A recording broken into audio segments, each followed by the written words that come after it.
The foot the football team has no name. The New York Giants fans have no shame. And it's been bad.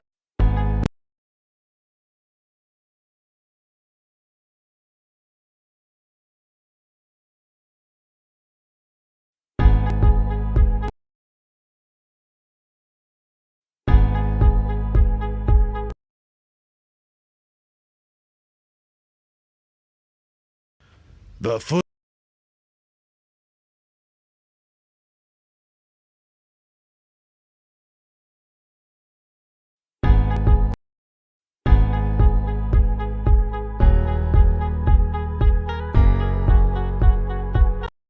The football team has no name.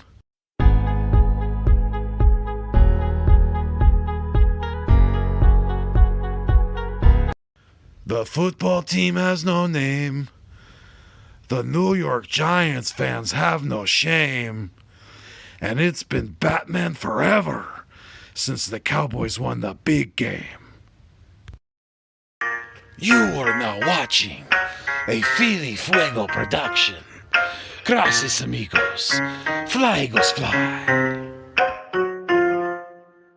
Welcome to the Nest Out West, where Eagles fans are always the best. I will always ride or die for this team, and when I'm gone, please bury me in green. Now I don't want to come off like I'm bragging, but I'ma bring the heat like an effing dragon. You can call me. The football team has no name. The New York Giants fans have no shame. And it's been Batman forever since the Cowboys won the big game. You are now watching a Philly Fuego production. Gracias, amigos. Fly, Eagles, fly. Welcome to the Nest Out West, where Eagles fans are always the best.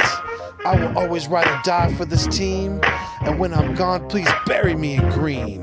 Now I don't want to come off like I'm bragging, but I'ma bring the heat like an effing dragon. You can call me Fuego, aka Phillyzilla, coming to you like the Thriller in Manila. Lots of collabs and live streams galore. You're gonna love what I have in store. Giving you my all, I always will try. And just remember, it's fly, Eagles, fly. Yeah.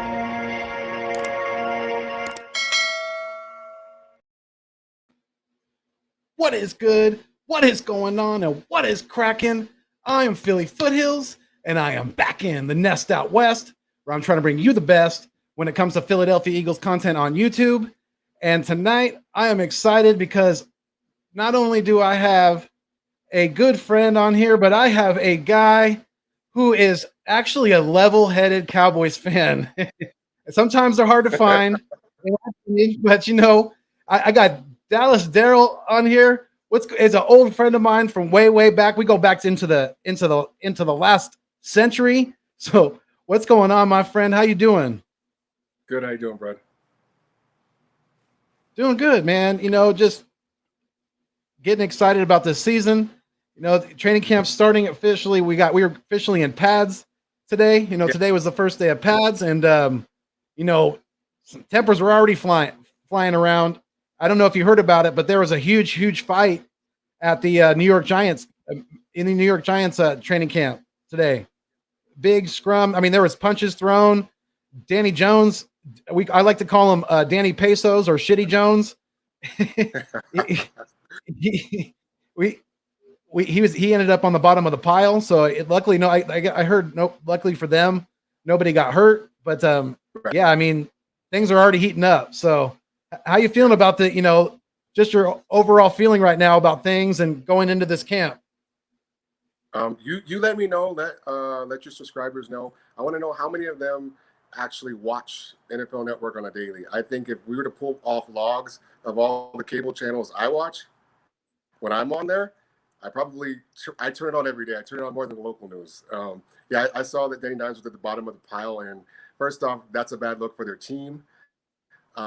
They should have way more discipline. You know, the quarterback, you go by the way of the quarterback. So if he's on the bottom, you guys first let him get towards the pile. And the second you let him get on the bottom of the scrum, that's a bad look for all of you guys, because if he goes, you guys are crap. I mean, it's bad enough Saquon's got to come back off an injury, and you don't know what you're going to get with him. But Danny goes down, what are you guys going to do? Use a backup? Stop it. Exactly. He's backup material, if you ask me anyway, if that. I mean, I guess it started by Corey Clement, former Eagle. Now he's a New York Giant. He took a late hit from safety Jabril Peppers, and Evan Ingram didn't take kindly to that. So he gave Jabril a shove, and then in comes Logan Ryan, and he blasted Evan Ingram. So that's how it all started. And like I said, it took several minutes for everybody to break it up. There was punches thrown. The coaches were pissed off, especially Joe Judge. He had them all, line up and run the field a couple times, do push-ups, repeat the same thing over and over again. And then after getting them gassed out and everything like that, he lit into them, and he definitely dropped quite a few 4-letter words. You know what I'm saying? So yeah. And it's like you said, it's definitely not a good look for their organization to start off the training camp. And yeah, there's trouble brewing already in the locker room in New York. So that's not a good thing. Not at all. So no, I wanted to ask you too, football, being a former serviceman, football has a lot.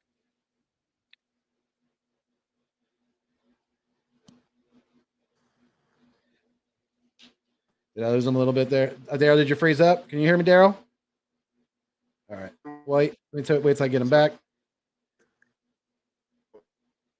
Service.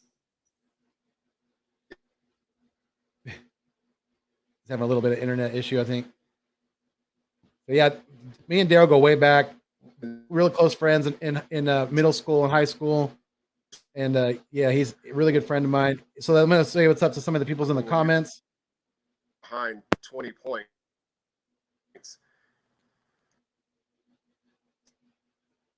Hold on, let me see if I remove him. Maybe if that'll unfreeze him.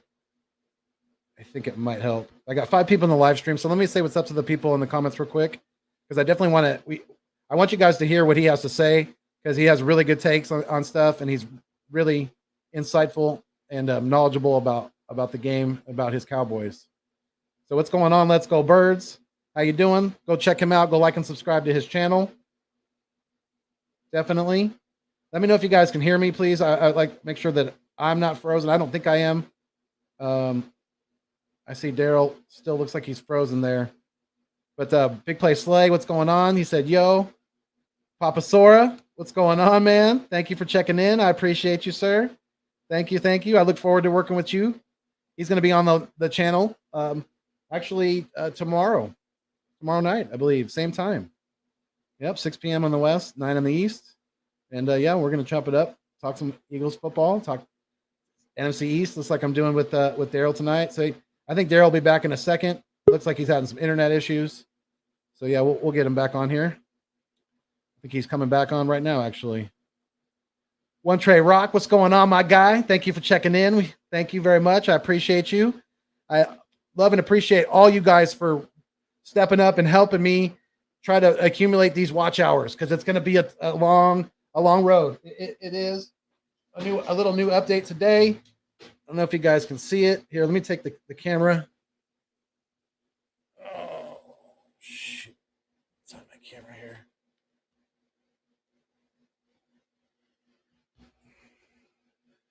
So as of today, we're at 685 watch hours. So we got a long ways to go, guys. Long ways to go. Definitely.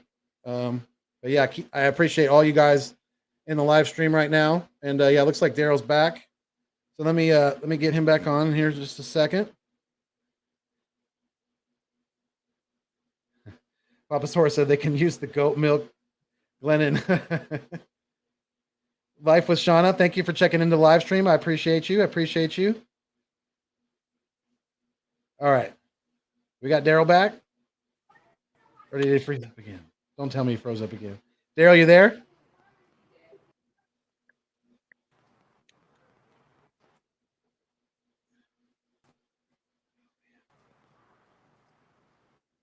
You there, buddy?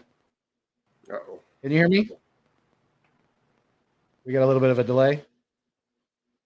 Yep, I hear you. All right, cool. Yeah, it's a little bit of a delay, but I hear you. Right on. Yeah, so the just we were talking about the New York Football Giants and the bad look that the big fight had today in camp and things like that. So I know you were saying something about your military service. I think you were breaking up, so I definitely wanted you to finish what you were saying.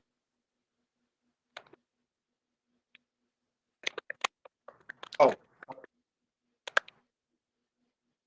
yeah, just just like the correlation that I can see as far as like how you organize a football team versus like a military service is very similar, and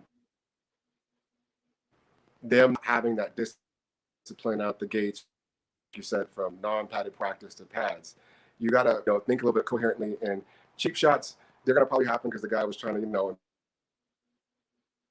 impress a little bit, but that gate, and they're not doing cuts, so there was no need for it. And then for the guys to let escalate and just spiral, but then most important, be involved in around, and the coaches aren't getting through. That's let alone, like I said.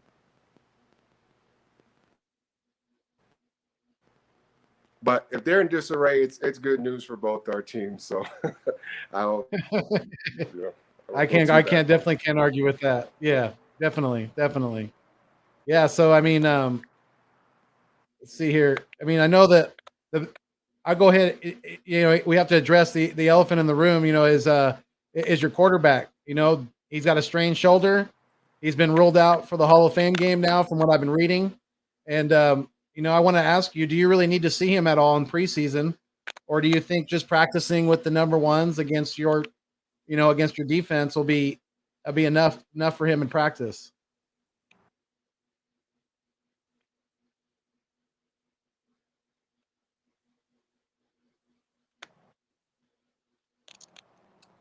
I think that to get some reps with non-teammates is always good. The very first one, he's coming off ankle surgery. They said he had I think it was a lat strain before that. So if he's working his way back into like football shape and he's your $160 man, I take all precautions just because we need him for live reps. We don't need him for that practice stuff. And Gilbert and White can. Hey, Daryl, I don't know if you can hear me. The real problem I think with us right now is not so much that. It's real choppy right now. Is there any way you can go? It's still staticky. Let me see if I can. Yeah. Let me see if I can jump. Okay. Yeah.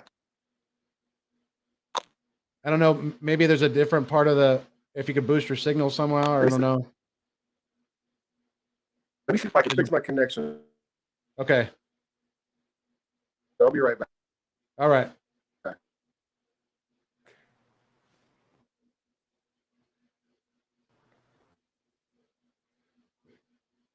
All right. Yeah. So Daryl, if you could hear me, definitely give me a thumbs up if you're ready to come back on. Well, I definitely want to get your takes on this. Yeah, because yeah, Vic 3 said sounds okay, a little fuzzy. Yeah, no, it sounds real choppy to me. Let me know. I don't know if is there any delay on my end right now? Do I sound delayed in my audio or anything, or the video or anything like that? Please let me know. I want to make sure everything is good on my end, because I want to bring you guys the best content for my viewers out there, all my Philbillies. Thank you to the 6 strong right now in the live stream. Shout out to Mrs. Birdman 23. Absolutely. Ernesto Chavez Aguilar. Yes, that real choppy. LOL. Yeah, I know. He's trying to fix it right now. I apologize, guys. I think he's in his garage. He calls it the lab, where him and his missus definitely take very good care of their bodies in there. Shout out to the 6 in the chat, like I said. Thank you, Ernesto. I appreciate it. Thank you. Billy Girl underscore 76. What's good? Both are good here. Sound and video. Okay. Thank you. Thank you. I appreciate it. I appreciate it. Yeah. I mean, I can tell when I get a spinning wheel or, it pops up the little signal bar when I'm, having choppy internet, and I'm not getting any of that right now. So I'm glad that I sound good. And appreciate you all for being here, being part of the live stream tonight. So yeah, I wanted to ask y'all. I'm gonna ask you guys in the chat too. If there's any Cowboy fans out there. If not, we'll just put that question out there. Do you guys think that the Cowboys should push Dak at all back into the preseason? They've already rolled him out of the first game, the Hall of Fame game in preseason there, and yeah, I mean, do you think they should really, really push him at this point, or do you think he'd be okay to go into Week 1 without having to, not having any preseason snaps at all?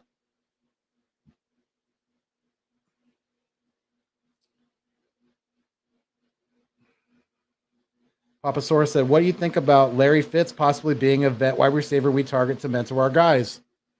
Absolutely, that's a great shout, Papa. I've been thinking the same thing. I've heard a couple other guys mention his name as well, and yeah, if he's wanting to explore outside of Arizona, I know he's not on their team right now. Currently, I know he's a free agent or he's partially retired. I don't even know what his current status is actually. I know he's been pondering retirement because he is, but he is getting older, but he's still very capable, I think, of being especially a good mentor, wide receiver, veteran presence for the locker room and for the guys. And he's always seemed to me like a great teammate and a great individual. So yeah, I would welcome Larry Fitz with open arms. Absolutely, Papa Sora, without a doubt.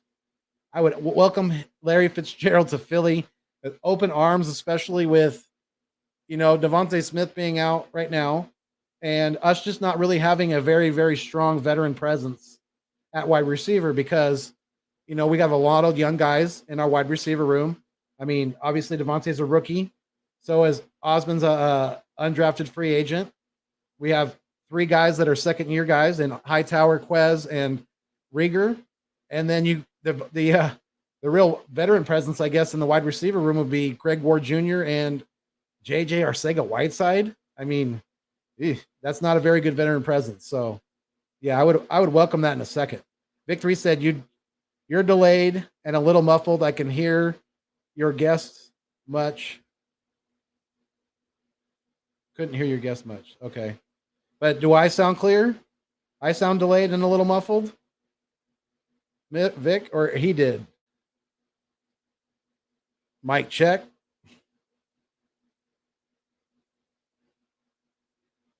Ernesto said, "No way, I didn't know that about Dak." Yeah, he not only did, is he dealing with the coming back rehabbing from the ankle, and I think he's pretty much fully healed from that from what I've been reading, but now he's dealing with a shoulder injury as well.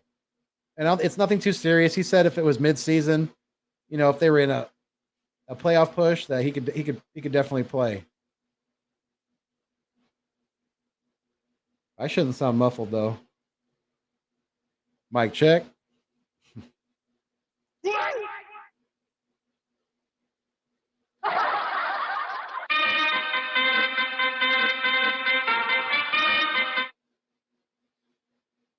All right, Victory said push him as hard as possible.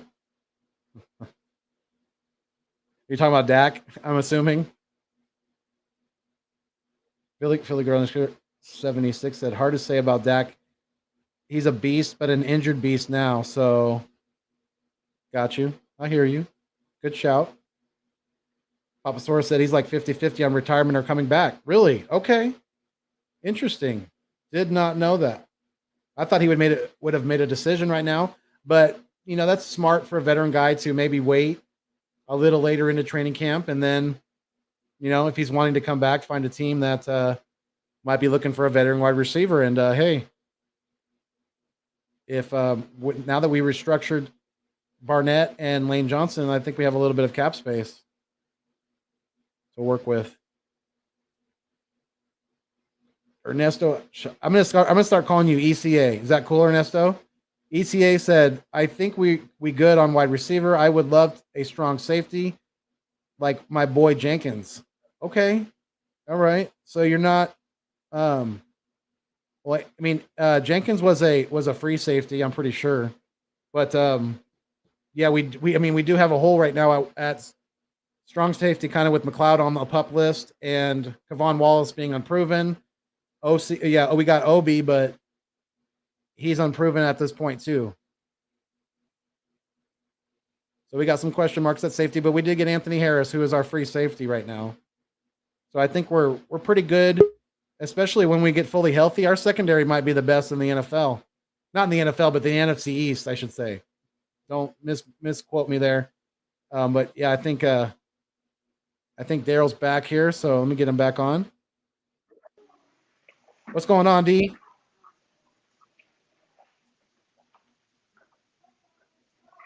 What's going on, man? I had to change locations really quick. See if this works a little bit better.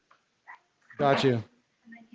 Yeah, I think it's probably going to. It looks so far. It sounds the audio definitely sounds better. So yeah, I think we're good. Okay.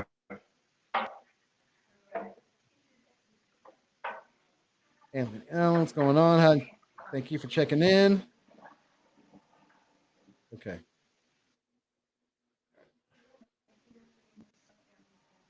All right. So what I was asking you was,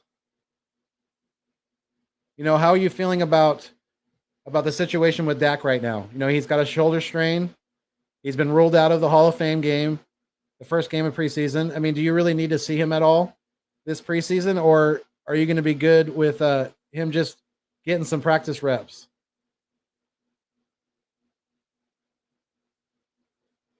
Did I lose him?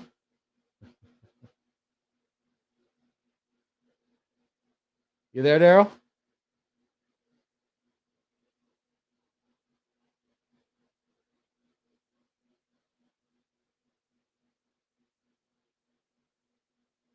Good, I guess. Hello? Yeah, I can hear you now. Can you hear me now? Yes, I can hear you now. Yeah, you sound clear. Okay. I can't hear you. You can't hear me? No, I can't hear you. Okay. Yeah, I don't know. It's it must be it's can you hear me now? No? I'll try to leave. Oh, let me try to leave one more time and see if I can come back in. All right, man. All right. He's having some issues, obviously. I apologize, guys. And I know Daryl does too. He's in New Mexico, so he's a few states over. He's in Albuquerque. He recently, not super recently, but within the last couple of years, he made a career change. He used to be an accountant.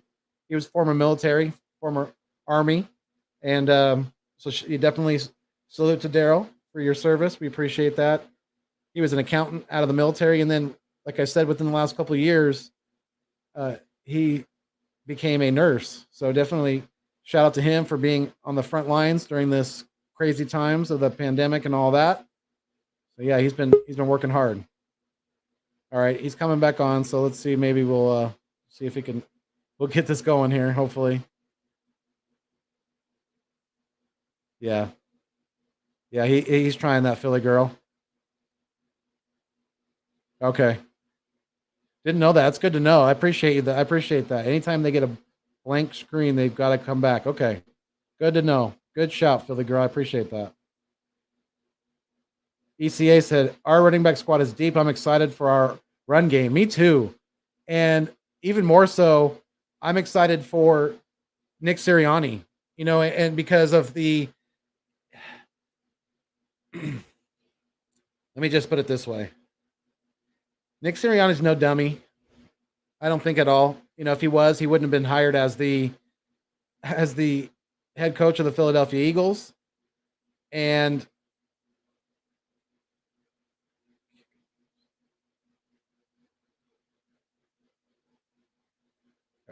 I had to remove him from the studio, I think, real quick, and then he'll come back on. I apologize. But yeah, so I mean, he's going to lean on what I was trying to say is I think he's going to lean heavily on Coach Stoutland because that is a veteran coaching presence who is very, very highly, highly recognized as one of the best, if not the best, offensive line coaches in the NFL. So I think Sirianni is going to lean on him quite a bit. And that means that we're like, because he said, you guys all remember that Sirianni said, like the old cliche, and he's a firm believer in it, games are won and lost in the trenches. And the way you win in the trenches on the offensive side of the ball is establishing a run early and often, firing off the ball, attacking that defensive line, attacking the second level, and hell, even the third level, if you can get to it, if that running game is really, really explosive. So, yeah, I think you're right on the money with that, ECA. Our running back squad is deep. We got Miles Sanders. He's looking good, and he's looking pretty good in camp. He's working on his catching with the new running back coach, Jamel Singleton. And we still got Boston Scott. We have newly acquired Kerryon Johnson. We still have Jordan Howard. And, don't sleep on guys like Adrian Killens and Jason Huntley. He's been getting reps. He's been actually doing better than Kenny Gainwell, the rookie that we recently drafted, running back. He's a wide receiver converted to a running back out of college. So, yeah, I mean, some people are very high on Gainwell. He's been definitely catching the ball out of the backfield, but he's struggling to establish that run presence so far in camp. But yeah, don't sleep on Elijah Holyfield even. I mean, we definitely have some running back depth for sure. All right, let me see if I can get Daryl back on here now. See if his audio is working. All right, Daryl, let's get this another shot, my guy. How you doing? Can you hear me? Good. Yeah, I can hear you now. Okay, cool. All right, man. Awesome. Yeah, so we're talking, Dallas Daryl's obviously a big Cowboys fan, so I want to get your opinion on your quarterback. Dak's got a strained shoulder. He's been ruled out for the Hall of Fame game. Do you see it? Do you need to see him at all in preseason? No, given what he's done in the last 4 years, I know he's been out for the better part of the season. But given what he's done before that, the pace he was on, as far as like throwing the ball, he might need to work with like CD Lamb, but everybody else he's a good connection with. I'm more worried about Amari Cooper and how much money we put into that guy, and the fact that he's back. I think he'll be given that much money. We got to figure out what's going on and whether that's something that needs to be reevaluated. Yeah. But as far as the question goes, no, I'm good with that. He can miss what he needs to do as long as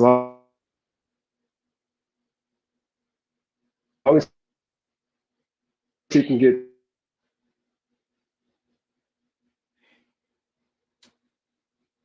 Man, internet's choppy. Dang. Really wanted you guys to hear him.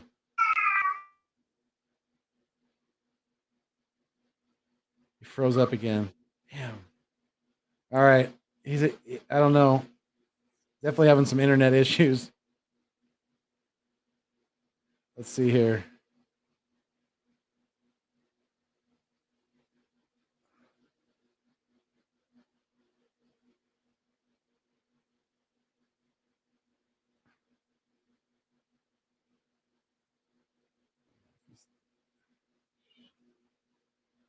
All right.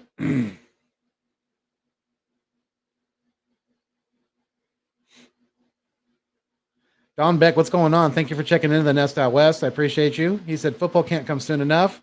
Pause. Go Birds.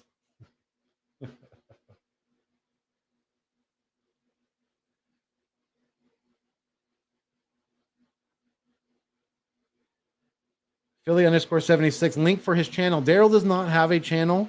He is just a good friend of mine from way back. We go back, like I said, into middle school, high school days. When we were growing up together in Davis, California, and that's right outside of Sacramento.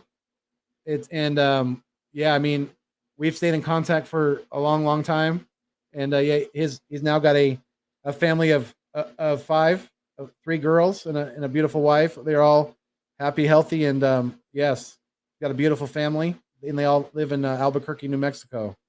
But yeah, he doesn't have a channel, but yeah, I hope I can get him on so you guys can hear him clear because I think he's really, like I said, a level-headed Cowboys fan, and I really wanted you guys to hear his takes because that's not always easy to find, in my opinion. There's not a lot of level-headed Cowboy fans out there. ECA said, our wide receivers are going to take a little break. We are going to run the damn ball. Hell yeah. I want to establish that shit early, often, and be punching some people in the mouth. Absolutely. Yeah, especially if our offensive line is healthy, we better be running the ball. And they're going to be opening some huge lanes for Miles Sanders and company to run through. All right. Let me catch up on some of these right now. A little bit here. ECA said, all those running backs, we are stacked up. Yeah, I mean, I think we're good right now. Let's hope for, knock on wood, obviously, no injuries. Vic3 said we have a good mix of power and fitness at running corp.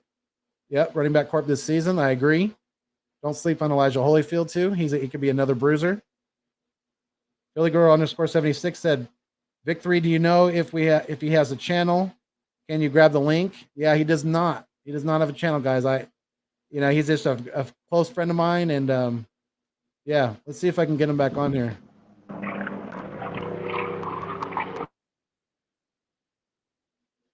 Nope, he's gone again. Damn. Well, I'm not giving up though. Well, it's we've only 32 minutes into this live stream, so there's enough people in here right now where we can keep this conversation going. Absolutely. Anthony Allen, shout out to you, my guy. Definitely. My Facebook brother said, do you know if it's a course? Do you know it's a curse when you talk to Dallas fans? No, I don't believe in that. And I only have there's only two close Dallas fans that I have in my circle, and that's him. That's Dallas Daryl, and that's my brother. So, I only got a couple. All right, let's see if I can bring him back on now. She said, it's tough on New Mexico. I never had a good signal out there. Okay. Victory said, let me see. Yeah, he doesn't have a channel, guys. He's just a good friend of mine. All right, cool. Thank you. Catching up to these. Yeah. Yeah, Dallas Daryl. I just gave him that name. She said, I love Albuquerque, my favorite place in the country so far. Wow, okay. Let's see if he's back on here. Daryl, you there?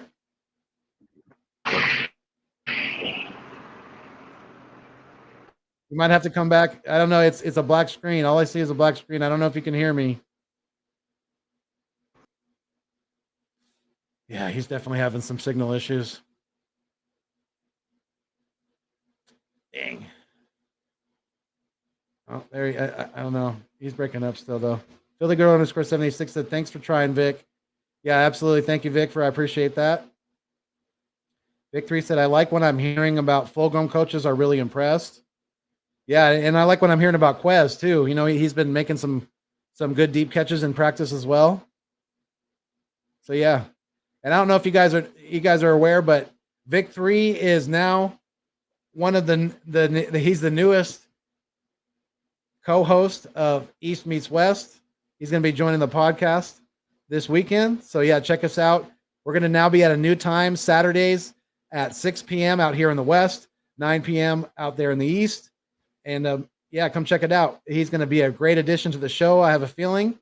And, yeah, I'm really, really excited about having Vic3 join the show. So, looking forward to that, my guy.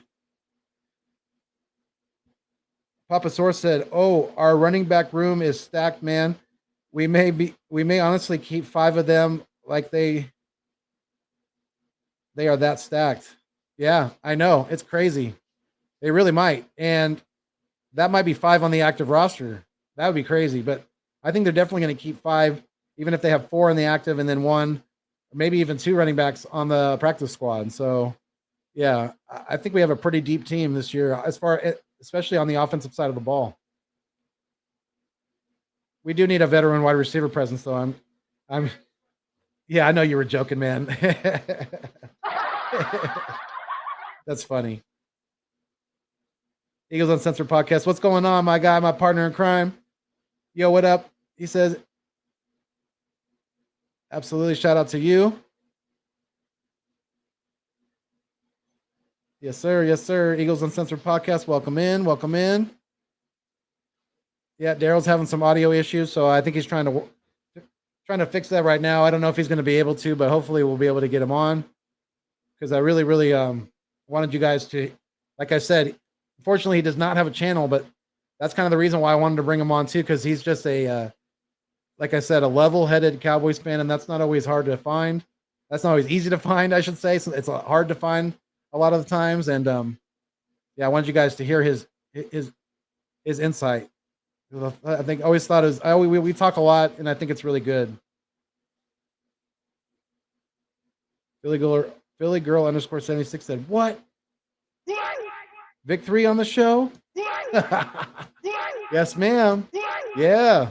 You know, Vic doesn't even have his own channel either. So, hey, if it doesn't, you know, if you like talking football and you want to come, you know, the opportunities are out there. So, yeah, you don't always have to have a channel to get recognized. And I thought, what the hell, you know? Vic's always bringing the good takes. He's very smooth and respectful in his deliveries, and yeah, I like it. I think he's going to be a great addition to the show. So absolutely, yeah. Very, very, very happy about that. 100%. So yeah, let's get it cracking.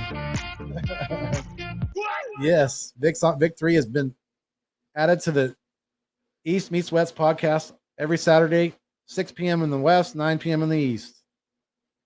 And it'll alternate channels. So this weekend it's going to be on my channel, and then we'll alternate it back to AK Eagles of Eagles Uncensored channel next weekend. Victory said, remember when we get the notification, share it. Okay. Absolutely, absolutely. Always share everything.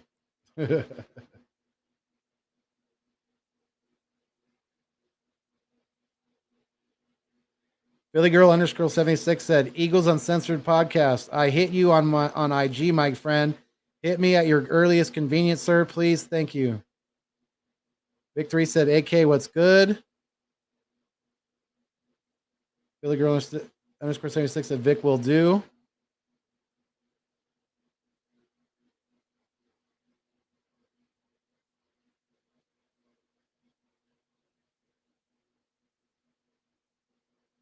He sure doesn't know. I've known him for years now. LOL. That's cool. All right, let me try to catch up on some of these comments. I think Daryl's back. Vic 3 said it's going to be fire. Absolutely, my guy. Absolutely. Yes, sir. Yes, sir. Congrats. Thank you, Anthony. I appreciate it. I always forget to say that sometimes. Make sure you guys, if you guys have to pop out of here, make sure you hit the thumbs up on the video. It always helps to push out the content and makes the videos and the live streams, even if they're seen on replay, gets more eyes on them, gets more views. And I just recently, kind of a cool thing, you know, not only did I recently pass the 1,000 subscriber mark, but last week I just seen on, you know, in my YouTube lab, all the analytics and that, I just recently passed 10,000 views on YouTube. So that's really cool, you know, so the channel's definitely growing and more eyes are getting on there. So yeah, always definitely hit the thumbs up. We got 10 people now in the live stream, so let's go. Let's see if we can get Daryl back on here. What's going on, D? Can you hear me? What's going on? Let me see if this works. I can hear you. If it doesn't work this time, I'm going to jet out to a Starbucks, see if I can get some of their Wi-Fi. I hear you. I hear you, and I appreciate you, my guy, definitely. And thank you for trying to fight through the bad signal there. It's much appreciated, definitely. But yeah, I mean, what are your thoughts on your guys' offensive line this year? What are you thinking? Badiasi's getting year two underneath his belt. Hopefully, we can get a whole season out of Collins. The guys on the ends, Collins isn't getting any. He's not getting any younger, and Tyron Smith is definitely long in the tooth. So you could be worried about Dak having a little more pressure on him and running for his life. There's no shortage of defensive ends that are good with prowess. Those mid-tier guys, those 260 guys, all across the board. You guys have a couple of them. So do the Giants. I think they still have Leonard Williams, although he hasn't really shown as much as he should be, given what rank he came out of college. But if we can get those guys shut up, they can actually play together for a full season, I think we'll be all right. It definitely is going to help out Zeke more than it'll help out Dak. But if we can get those guys back in together, I mean, they were all out last year, so our line looked like trash. Yeah. So, being that you said it's going to help out Zeke more than it's going to help out Dak, I mean, so do you see Dak having to kind of somewhat alter his game this year and try to protect his body and maybe stay in the pocket a little bit more than he would like to, or do you think he's just going to try to be the same old Dak as of old?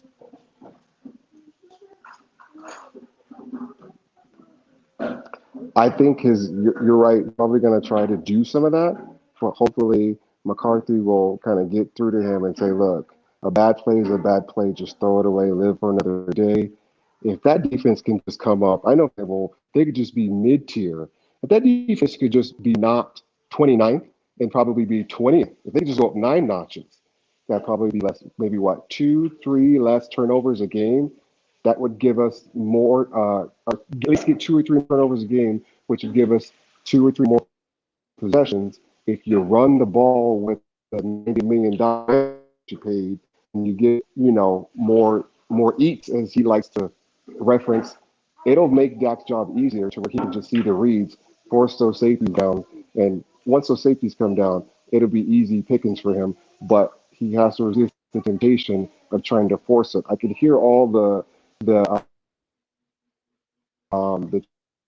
chatter from the experts. Kind of nobody he doesn't have to throw, and guys that he needs to about 300. That's where we're getting that daisy for pride, not for reason. Yeah, yeah, I got you. Yeah, so I mean, and I definitely agree with you because I think it's going to be interesting to see how Dak takes this year on. It's I think he's going to I think it's going to be kind of he's going to try to be as much of the old Dak as possible, but not, like you said, not do anything too risky, and yeah, throw the ball away when he needs to, and definitely live to fight for another play for sure. But yeah, you are you there, or did you freeze up again? Damn. Go to a Starbucks if you can, Daryl. You were in a good spot for a minute. I heard you really clear, but now you're froze up again. Damn it. Ah, that's my good buddy Dallas Daryl. One of the only couple of Dallas Cowboy fans that I like in this world, that I really and I respect, because he has a lot of good shit to say, and he's really smart. Like I said, he's former military, then he was an accountant, and within the last couple of years, he switched careers and became a nurse. So, like I said, shout out to him for being on the front lines during not only serving our country, but then becoming a nurse and having to work during a pandemic and things like that. So, big congrats to my guy. But yeah, thank you, Anthony. I appreciate it. Make sure you guys always hit the thumbs up on the video. It definitely helps. Hit the thumbs up. I appreciate it, guys.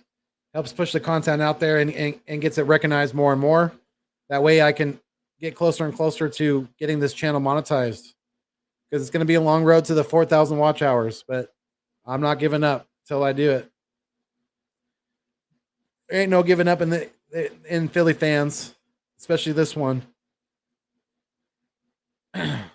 Slasher said, Zach McPherson has been showing out in camp.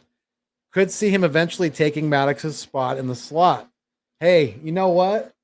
I've been hearing some not only good things about McPherson, but I've also been hearing some good things about Josiah Scott, who we acquired this offseason from Jacksonville. And he has NFL experience in the slot, in the inside, and he's having success in camp as well. I think he has 1 or 2 interceptions already in camp. So, yeah, keep your eye out for Josiah Scott, too, because I think we have 3 guys that can play the inside pretty damn well. And I think you're right. McPherson is going to be on the field, I think, sooner than later with this defense. He's showing a lot of promise. So good shout, Slasher. Absolutely. I've been hearing the same thing. Billy Girl _76 said, only know him on YouTube, just to be clear. Are you talking about Vic? Let's see.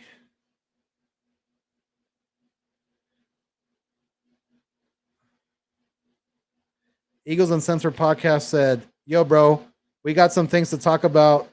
This NFC is ours after what went down today. What are you talking about? What went down today? Let me know. Are you talking about the Galladay injury? Because Galladay did hurt his hamstring, and it looks like it's somewhat serious. So, he was able to walk off the field, but yeah, they're definitely concerned about Galladay, and he does have a little bit of an issue with missing some games because the Giants did get back their draft pick in Kadarius Toney today, but like I said, they lost recently acquired Kenny Galladay, and he went out with a hamstring injury, and he's had, like I said, he missed a couple games last year, and I think he missed. Let's see, I had it down here in the notes. His rookie year in 2017, he missed 5 games with a hamstring issue, and then, like I said, a couple games last year. So he doesn't have a whole lot of history, especially like that it's close together, but most of it's old. Like I said, 2017. I mean, Galladay's no spring chicken.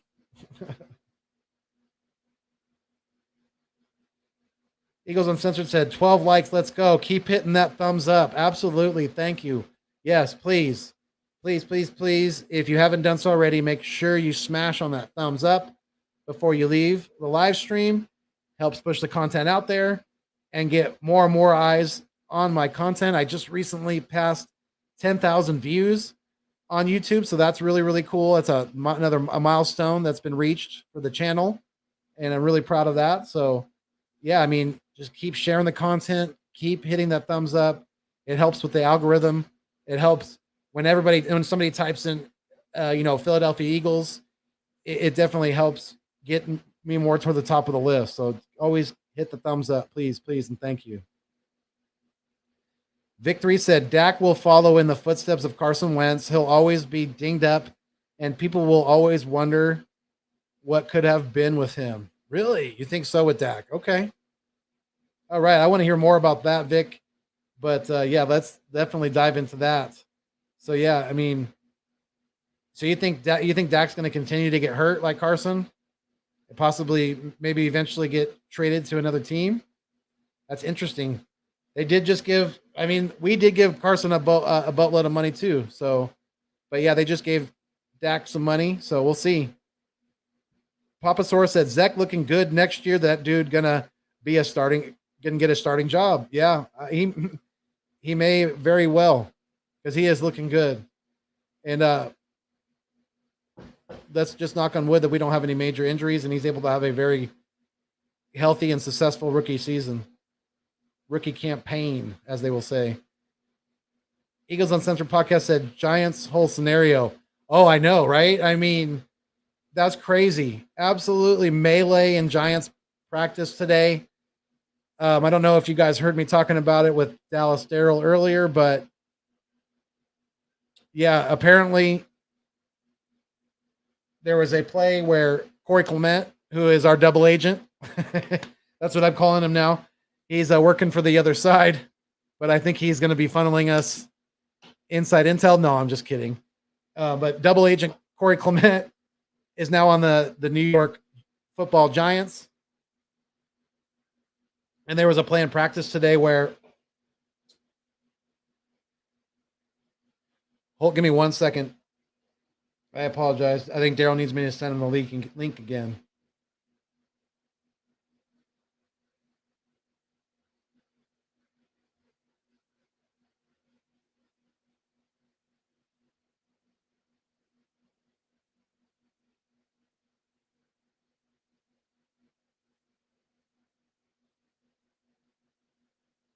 Yes, I can send it to your email, Daryl. Let me do that right now.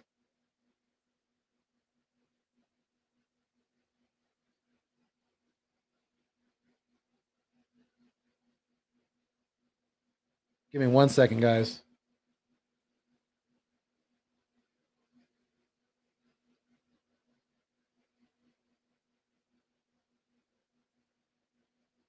Okay, Daryl, I'm pretty sure I just sent it to your email. All right. So, yeah, Corey Clement took a late hit from Jabril Peppers, safety for the New York Midgets. And I guess apparently Evan Ingram stood up for his offensive teammate, as they sometimes do in practice. They definitely will stand up for former teammates on the same side of the ball. So Evan Ingram gave Jabril a shove, I should say. And then all of a sudden in comes Logan Ryan, and he blasted Evan Ingram. So I guess Logan Ryan didn't take kindly to Evan giving Jabril a cheap shot or a retro, getting back for Corey Clement. And then all hell broke loose for several minutes. There was punches thrown, and the coaches, it took them quite a while for them to break it up. Joe Judge was livid because at the end of all of that, when they took up all the bodies off the pile, guess who was on the bottom? Danny Dumpster. They let their starting quarterback, get on the bottom of that scrum pile, that huge fight. And luckily nobody got hurt. But yeah, the Giants are definitely not off to a very, very good start in their camp. And yeah, that's tough shit for them, I guess. They need to get their shit together. Joe Judge needs to really put his foot down.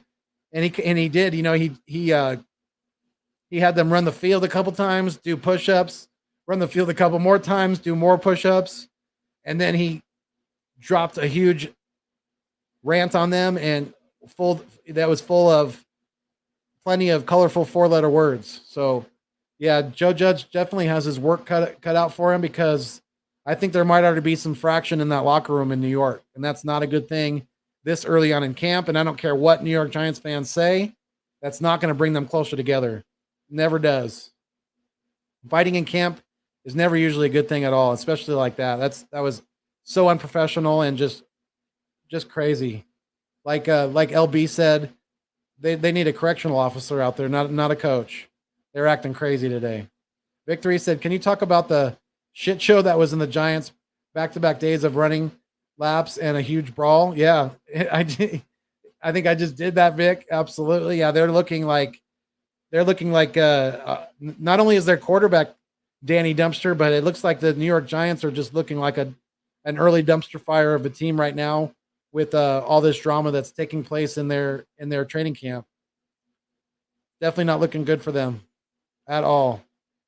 Papa Sora said, and the Giants fans like, cousin want to talk smack, shake my head. Right? Eagles Uncensored podcast said, Yo Pizzle is live, bruh. Oh, really? No. Of course he is. He's live when I'm live. Yo, Pizzy. Why don't you bring your ass on the Nest Out West instead of hiding over there in your little ugly ass Giants dungeon? Baby doll whistle. That guy's crazy. Fucking pizzle. Victory said, we're talking about his shoulder now before it was an ankle. Yeah, true. Good point. Good point. He's definitely not looking good for, not a good pattern for Dak. I can see what you're saying. Coach Dante in the building. What's going on? Yes, sir. Yes, sir. I appreciate it, nephew. Thank you very much. Thank you very much for checking into the live stream. Shout out to everybody. It's the final four right now. The fabulous four. We're 56 minutes in, so thank you guys. Thank you all for being here. Anthony Allen's pretty much been here from the beginning, so I appreciate you, my guy. He said not Eagles related, but the word is out that the Indianapolis Colts might trade for Nick Foles. If that happened, Carson Wentz will be in trouble again. What if Nick Foles takes Indianapolis Colts to Super Bowl? Yeah, that would be absolutely insane. I don't know how true that is. I've heard the same thing, but I think a lot of that might just be rumor and speculation at this point. Because I don't really, I mean, God, that would be, I think that might be, me and Eagles Uncensored have been talking about this recently too. It's going to be career suicide if that happens for Carson Wentz. It really, really is. It's, if he's not broken mentally already, you know, whether he wants to admit it or not, then that's definitely not going to help at all. And it's going to get worse and worse for Carson. And I mean, hell, what if one of these backup quarterbacks come in that they have? Eason comes in and he lights up the world, and they go with him. I mean, what then? What's next for Carson? You know, is he going to be traded to a third team? I don't know. I don't know. They could be the end of the road very soon for one Carson Wentz, because I think Frank Reich was maybe it might have been his, you know, saving grace, and that might be in jeopardy now. Carson will have to retire if that happens, LOL. Big shout, ECA. Foles was asked, and he's all for reunion with Frank. I know he said, but he's all, I'm a Chicago Bear right now. He did say that he was, you know, open for that, because obviously he had a lot of success most recently with Frank Wright. And ECA said, LOL, imagine poor little Carson. Ha ha ha ha. Heard Easton sucks so far. Dude has like 3 turnovers in a row. Yeah, I don't doubt that, because he's not very highly touted coming out of college, so he's going to have his struggles early on coming out as a rookie. Papasaurus said, we're about to get very high second rounder. Yeah, I think so too. You know, I think it might not be as bad of news that people think, you know, in regards to Carson Wentz going down, because I don't know. My hopes weren't super high on us getting a first round out of that anyway, just with his injury history and the way he played last year. That had me very concerned about one Carson Wentz. ECA said Nick really wants to go to the Colts. He is practically begging. Well, I mean, hey, I think us and the Bears have the deepest quarterback rooms in the NFL right now. If you really look at the NFL experience, you know, we got Mullins and Flacco. They have Dalton, Foles, and now Justin Fields, who is their future that they're thinking, you know. So obviously they're going to be willing to part with Foles or Dalton. And I think we'll be willing to part with Flacco. I hope, and not Mullins. I really want to keep Mullins, but I think we have the 2 deepest quarterback rooms in the league as far as the Eagles and the Bears. So, yeah, I mean, I wouldn't be surprised at all if the Colts knock on our door or the Bears' door for the services of the quarterbacks that we have in house. All right, what's going on, Daryl? I think it'll work this time. I appreciate y'all's patience. Yeah. Yeah, that's a lot better. Definitely. And a lot more solid of a connection. So I appreciate you for doing that. But yeah, so yeah, we were talking about Dak a little bit. We were talking about the offensive line. I wanted to ask you about Zeke. You know, do you have any concerns about how much he's been used over, you know, in his career so far? And do you have concerns about him wearing down soon? Because we know sometimes the shelf lives for running backs in the NFL can be kind of short. So, what are your Yeah, thoughts on Zeke going forward? I think he put himself into the situation exactly the way that he wanted to. And I think it's just, as I say, it is what it is. He's a perfect candidate for the the the pride and also the prejudice that comes with being a bell cow back. You get about 8 years. He's in year 5. He could have either a terrific year or a subpar year. He's got $50 million against the books. He's a $90 million man. He pressed for it in year 3. All that pressure you created yourself. And I get it because, like you said, the longevity of a running back I think, is anywhere from 7 to 8 years. I guess they said the average life is about 3.5 to 4. So he could live Yeah. double that life, given the pedigree that he is. He came a blue collar guy. He was a top recruit, won a national championship. He's ready. It's just, does he have the guts to do it, a la like a Emmitt Smith, or like a, not the same track as the Terrell Davis, but he's really on track, eerily similar to like Emmitt Smith. Came from a Division I school, top bred guy, supposed to be the man, bell cow. Let's see it now. You've shown it in flashes, and yes, the last 3 years we've always had but I don't think it's going to be there this year. So there's not going to be much room for him to wiggle out of that expectation that should be brought on with what he's been given, what his role is supposed to be. So my bullseye squarely pointed on him. Can you give us 300 touches, and can they be productive touches? If not, we need to see what we need to do about giving you to somebody else that might still want to see what life you have left in you. Maybe Seattle, maybe Los Angeles, if they feel like they don't have the guy down there. Henderson doesn't, pan out. Let's say Akers doesn't come back from that injury the way they want him. They'll try to dig somebody up. I mean, there'll always be suitors, and Jerry's like a drunk dude at 2 a.m. in Vegas at the roulette table. He's always willing to go all in on something. So I won't be surprised if Zeke doesn't perform this year. Jerry tries to figure out a way to move him.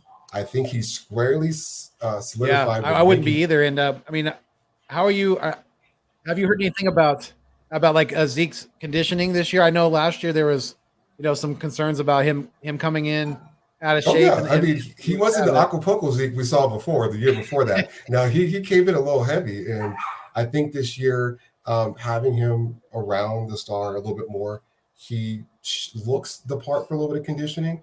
He's always going to be like a 225, 230 guy, which is not a bad thing. He can handle the wear and tear for, like I said, the amount of touches I anticipate he should have. But hopefully he stays at 225 into the season, because their conditioning kind of wears down. They come in peak at training camp, but throughout the season, you don't get as many practices with this new CBA. They don't have the team doesn't have as many hooks in them, so you can kind of backslide and end up gaining another 5 pounds throughout the season. Yeah, it's very easily, I'm sure, definitely, especially if you're not watching your diet and your conditioning and things like that. Yeah, it could happen pretty quickly. I don't doubt that at all. Especially for these guys that are, they're in good shape. They're just not in super great shape. So if you slack off a little bit, then it'll definitely show. But yeah, I mean, and with go ahead. He's always shown that he's the kind of guy that enjoys his life. So that's why I say, well, he may be more of a candidate to have like an addition as far as like his nutrition. If he comes in serious and he feels like he absolutely wants to prove something, yeah, he's sure. But whichever way Zeke's mind is going is probably which way his body will go to. I got you. Yeah, definitely.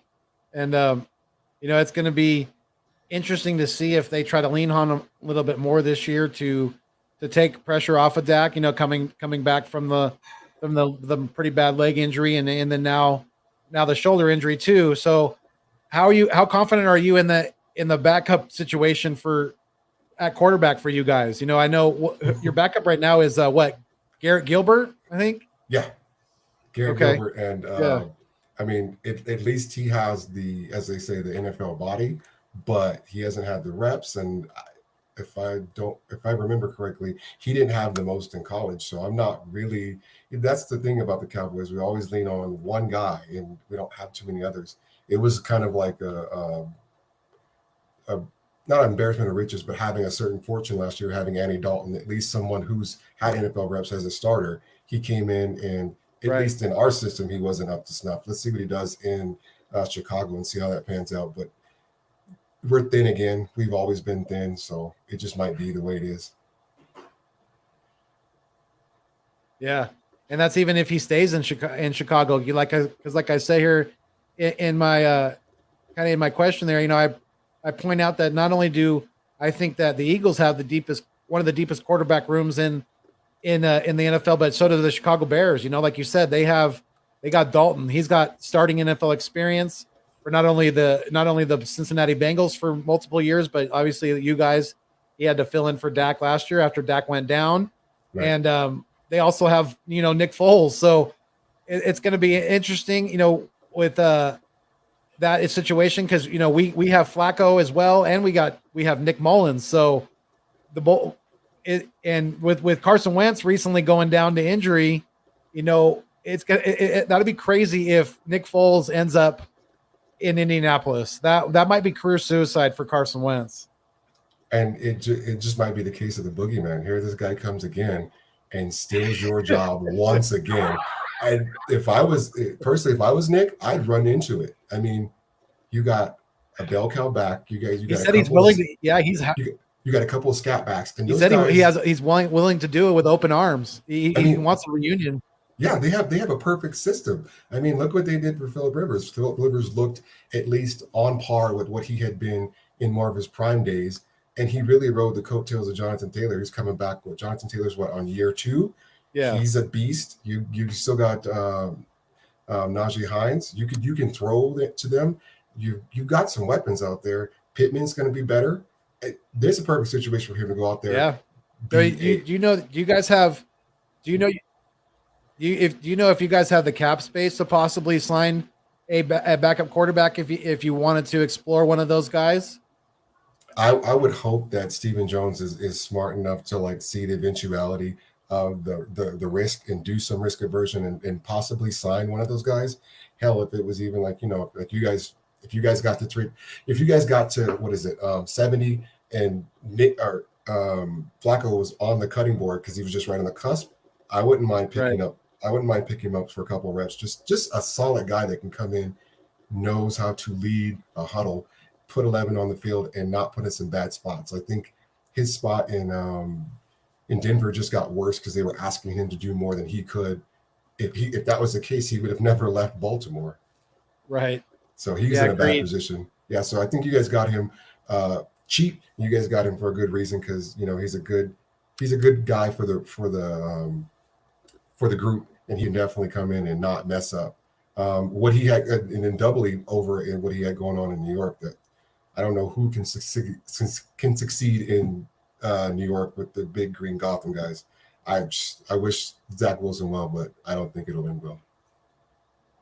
Yeah, I know what you're saying in regards to Flacco's his veteran presence and his NFL experience, but I'm not too high on him as far as being a part of my quarterback room right now because just of the things that I've heard of him being not super great teammate as far as wanting to help with some of the other quarterbacks and things like that. So yeah, I would be cool with parting ways with Flacco because I think they actually overpaid for him a little bit as a backup. I mean, they gave him $3.5 million for a 1-year deal. They came over the bet minimum. If he's not willing to accept that role to be that mentor, then yeah, he definitely doesn't have a place because we know that you don't have the arm. You can't throw it past 30. You can throw it past 20, but if you can't throw it past 30, my safeties just sneak up on you. I don't need to go back any further than that because you can't get it past me. And I think that's the problem that Jimmy G had beforehand. Maybe he can still sling it. Maybe his arm feels better. But when his arm was injured and he couldn't throw it past 30 yards down the field, you're a limited offense. And now I can just game plan for that. So hopefully that's not Dak's problem. I hope Dak comes back, knock on wood, 100%, and he could throw it 60 yards on a rope. But we'll see. Just to wrap up what you said before, way before with him, just keep him protected. He's $160 million. You bought him for $120, whether he plays another down or not. let's not repeat the same thing we did with Romo. Let's get it right.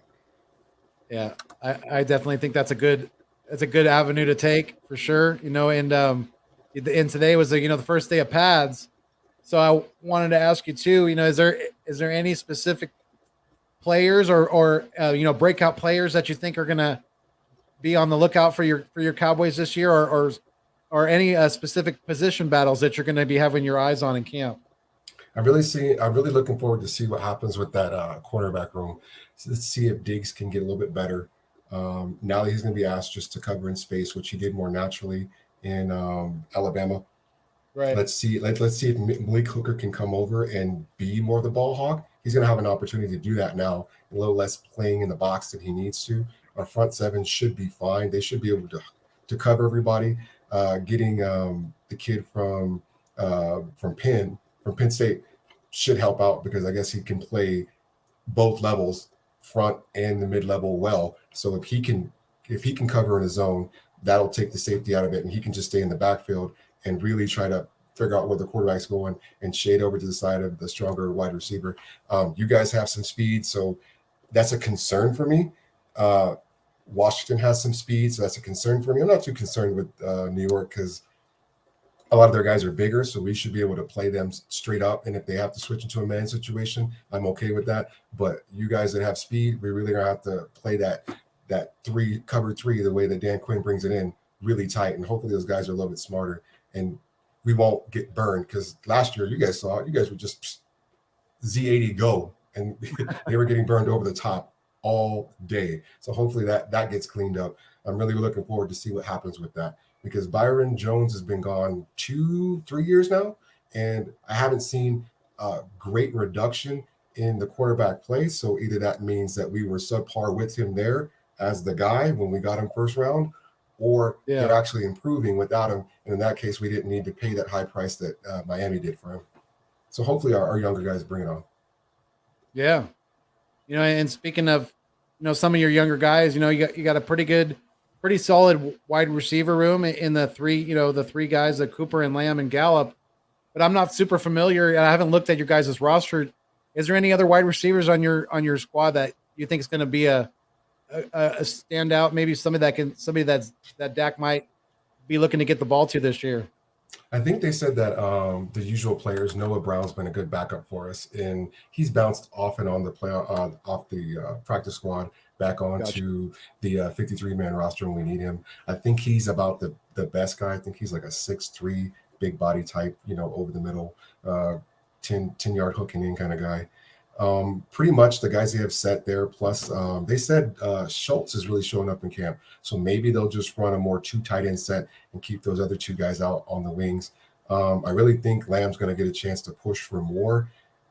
Gallup's probably maybe, I want to say a salary cap casualty, but he's there for now, and we'll see if he can get moved. I heard in the offseason they were talking about trying to move him, so we'll see what they can do with him. The luxury of picking CD so early in the draft or late in the draft, whenever he fell to us, is that now you have a receiver that you can replace for a guy who's asking for more money, and keep it balanced. I really just don't know what we're doing with Cooper. That was an expensive buy. Yeah, $60 million guarantee that has not really been worth $60 million. Not even close, like you said. Yeah, I agree with that for sure. And he's got to start earning his keep, or definitely they have to start talking about restructuring his deal or possibly moving him. If somebody comes a calling for a veteran wide receiver, then if that team's willing to take on his contract, or maybe he's willing to restructure to be traded, then that's got to definitely be dived into for your organization. I agree. I know they said they got him for Dak. I just haven't seen Dak use him exclusively. I've seen Dak go to the open man, which I applaud, because nowadays you see guys, I got to have a connection with somebody. You see Rodgers with Adams. You see Kupp with the kid that went to Detroit. What was his name? Yeah, Goff. Yeah. You see those guys have exclusive kind of like one-on-one relationships. When you got 3 guys that you can throw to the open man. Keep it balanced. And that's why, I do not give him props often, but that's what Tom Brady does. He doesn't play favorites. You got Mike Evans over there who should have been a target beast. You should have been able to feed him a lot, but he didn't. He hit the open guy, offense stayed balanced. That way the defense can't scheme you. And the good quarterbacks do that. I know that, maybe the big kid in Seattle gets fed by Russell Wilson, but he's still going to throw it to 5'8" Lockett because you have to spread the ball around. You're talking about DK Metcalf? Yeah. Yeah, DK. Yeah. I know everyone's got him on their fantasy radar. I know I do. Oh, yeah. I mean, and that kid, he shows great effort, too. I mean, when you've seen him, I know we all seen him run down Buda Baker last year, and that was insane because he was behind him for probably about 12 to 15 yards, and he made that up. He caught him very, very quickly. Very, very quickly. It looked like he got shot out of a cannon. And at an angle. So, he had to cover more yards than he needed to. Buda Baker was straight line. So, it was a sight to behold. And, yeah, that kind of effort shows you that guy could be great. And they're definitely going to try to centerpiece him this year. But he's the kind of guy that you figure, okay, well, maybe I'll pay him that $100 million contract. Back to our wide receiver core. Cooper, still big question mark, even though you just paid him 2 years ago. Lamb's got to develop. Give him time to develop. Don't worry about him. And Gallup, I don't know if you will keep him, but I've seen the chemistry with Dak and Gallup, so hopefully they do figure out a way to keep him because he, to me, seems like more the guy. I know he's number 2, as they call it, but in a pinch, if Lamb's ready to step up to number 1 this year or next year, keep Gallup, move Cooper, save a little money because Dak obviously has chemistry with Gallup and not Schultz, but the other starting tight end. And then again, you still got the bell cow in the back that you definitely overpaid for. We need to get him going. Yeah, and you kind of took the words right out of my mouth because I definitely agree with you when you say that Gallup and Dak have definitely shown more of a chemistry together than Dak and Cooper. They've just been more productive consistently as a tandem. So yeah, I would definitely look to move Cooper if I were you guys as well, because you guys overpaid for very little production that you're getting out of him, so far. And it's it's just, I think it may be time to it just may have run its course as far as the Cooper experiment in Dallas. You know how it goes. And I think it's the reason why you guys kept Fulgham and Ward, even though Deshaun was fighting to get back. You just knew at some point, I got Fulgham for a big body. He's giving me 50, 70 plus catches. Let's see what he does this year with Hurts. I'm high on Hurts. I enjoy that kid. It's hard. It is paining me to say that, but I enjoy that kid. I hope he does really well. I hope the coaching staff, I hope Sirianni takes it seriously and sees an ability in him. And if not, at least give him enough to showcase that, if somebody else wants to come grab him, great. But give him a shot. Give him a genuine shot. Let's see what he can do with your guys. He showed a little promise last year, but that wasn't a big enough sample size for him to get moving. You kept Ward over Deshaun Jackson, even though they kind of fit the same kind of role. And I think it's just a matter of, like you said, there's some chemistry there. The slate's brand new for you guys, so it's kind of iffy. How do you feel about having this new group, newish with a new coach? Because you guys have a lot of similar pieces, but you brought in Smith. Now, what do you guys do? Yeah, I mean that's going to be interesting too. Now that he is a little dinged up, if that's going to affect his timing at all with Hurts, because Hurts is having a pretty good camp so far, but he's not looking spectacular by any means. He's missing on some shorter throws.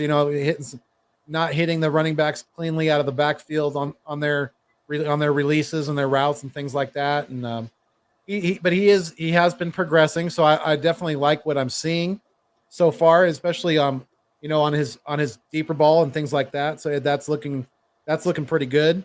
But I mean, with Hurts, it's going to rely a lot on, and I think Sirianni's I really have a good feeling that he's going to do this, being that Sirianni's a first-year head coach, right? It's the first time he's ever even been a head coach anywhere.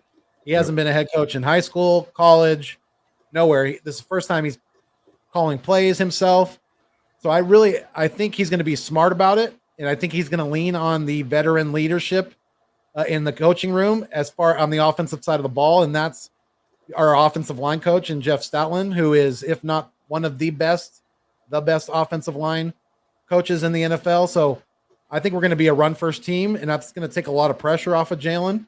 We're going to be flying off the ball, trying to win in the trenches, and open up some holes for Miles Sanders and company, because we got some pretty good talent in the running back room behind Booby. Okay. I think Miles is going to have a good year, but we picked up Kerryon Johnson from Detroit, who's a pretty versatile back, and not only he can run the ball, he can catch the ball, he can also block. So he's going to make a good pass protector for Dak as a running back out of the backfield. So I think he's got a good chance of making the team as well. And we have some good veteran leadership too on this team. Our offensive line is looking pretty healthy for the most part. Brandon Brooks definitely is dealing with a little bit of a hammy issue, but I think they're just being very precautionary with it. I think he's not doing too bad. I think it's just a slight strain, but yeah, it's going to be interesting to see what they do with Andre Dillard, because this kid's struggling once again in camp. The offensive tackle that we drafted a couple years ago, and he was hurt last season. Didn't do very good his rookie year, and he's not a swing tackle. He's only a left tackle. Okay. And looks like we have our starting left tackle in Jordan Mailata. He's been killing it in camp so far. So, it's going to be interesting to see, because I don't know if we can have a first round pick as a backup tackle, especially when he can only play on one side of the ball. Right. And can't kick in the guard. So Exactly. Yeah, if you don't have that luxury, then he definitely might be somebody to move. Yeah. If you're a one trick pony and your only trick isn't that good, then it's time to see what we can get for him, because it's I was glad to see that Derek Barnett recently restructured his contract, because we had him on a $10 million deal this year, and I thought that was Too much astronomically way overpaying him for the lack of production that we've gotten out of him, being a former first round pick. He was very highly touted out of Tennessee. He broke Reggie White's sack record there in college, so he definitely hasn't panned out. He's been injured, and when he's been on the field, he's been very inconsistent in his production. So he could definitely, now that they restructured his deal, I think he could very easily be on the move very soon. And I'm talking about Derek Barnett. I think you hit the nail on the head. Like the calculus has changed given COVID and given the fact that the salary cap has had to come down. It's going to go back up. But right now in this season, it's a chance to shake out some of that low-hanging fruit. I don't want to say it's rotten, but it's not exactly bearing what you expected it to do. And if these guys aren't producing, given the amount of money you've given them, you gotta either move them or cut them and take your losses and just take your licks now. And like you said, especially in production positions, I look at the linebacking core and scrutinize it, and it's one of those ones where you can get a ton of value for a good price. I mean, I guess who was that? The kid from who was that? Shaq Barrett recently got paid. He moved the needle up, but he's like one of those ones where you can't really book him as a linebacker, but they're booking him as a linebacker, but he should be paid like a defensive end, where those guys do get paid in the $20 million range. But before that, they paid the other kid, who was that? Not White, but the other kid that plays in the middle with White. They paid him about a $12 million salary per year. That's good for that kind of production. A guy who plays the front seven, he plays the middle, he plays the front if he needs to on like a blitz. Devontae David, paid him $12 million a year. That's a good salary. They got the other kid, Deion Jones in Atlanta, about $10 million a year. Those guys are averaging 140 tackles a season. That's good production for the amount that I'm paying you. Jaden Smith, we got him for a cheaper price because of injury coming out of college. And then now, given his production, he hasn't been the highest, but we get him for about like a $9 million deal and he stays healthy. That's money in the bank. So yeah, if Barnett's not making that kind of production, 80 plus tackles, at least a handful of sacks, 5 sacks, guy, we got to move on from you because your number is not matching what we need from you. Yeah, and we have a late round pick in Josh Sweat who is outperforming you in camp and has thus far outshined you, and he's looking like a absolute dominant force out there. This kid's got great athletic ability on the, on the outside as far as a defensive end, and he's getting high praise from guys like Brandon Graham. So when you got a guy like my boy BG up there, number double nickels, number 55, when you got a guy like him giving you respect this early on, then yeah, that's going to be good things because I'm excited to see Josh Sweat, his emergence with the veteran, the mixture of the youth that we have on this defensive line and the veteran leadership and the new coach in Tracy Rocker, who I'm really high on because he had a lot of success in college. And I'm really excited to see what he can do with guys like Josh Sweat because Josh Sweat's my pick to lead the team in sacks this year. I think it's going to be his breakout year. Okay. I think he's going to have over 12 sacks.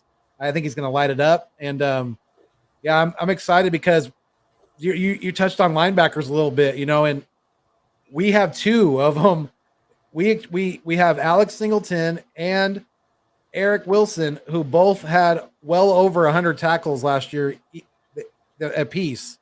So if they can do that, duplicate what they did last year, I know it was on two separate teams, but hey, I'm excited to see what we can do at the linebacker position because I think for once it might be an actual position of strength for my Eagles. And I think that goes a long way to improving your ball club, getting you better stats, getting you off the field because linebackers nowadays are asking them to do more. We're not just asking them just to run tackle. We're asking them to blitz. We're asking them to cover because these tight ends are getting more athletic. These guys have to be able to play both levels well. And we're not just talking about the weak side linebacker. We're not just talking about the mids. We're talking about the strong side linebacker too. You can't just go hunt the football. I need you to be able to read and react well.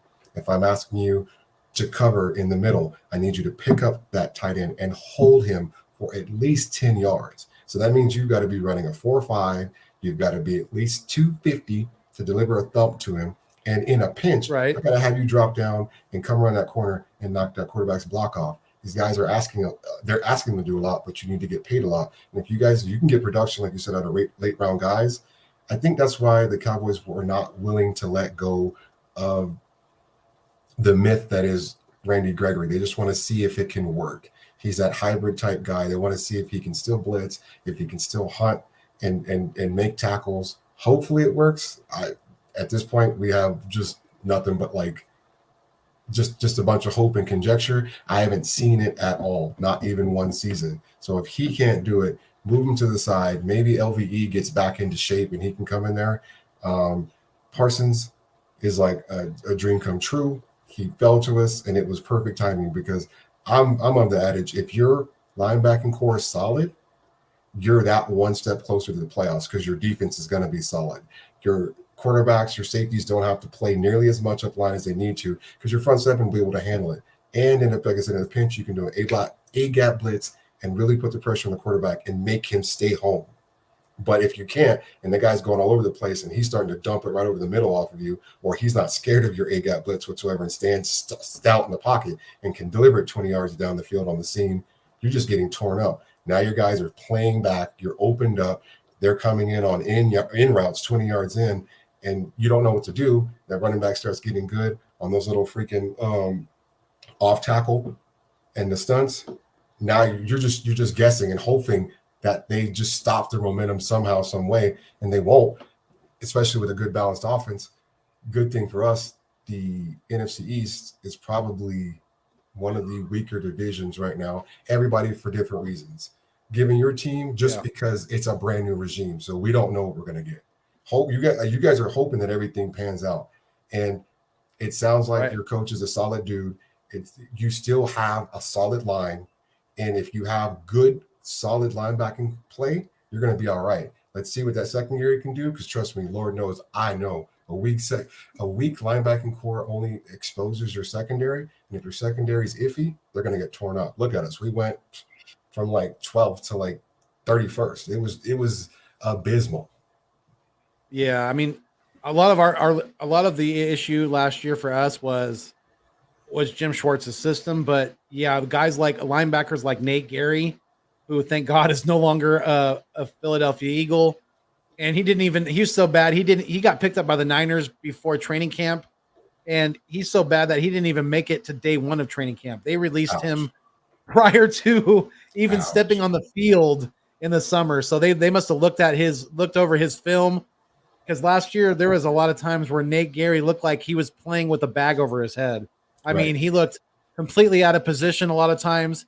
He was that converted safety in college. They tried to convert him to linebacker, which was an absolute failure, but speaking of conversion, those hybrid type of players, we got a kid.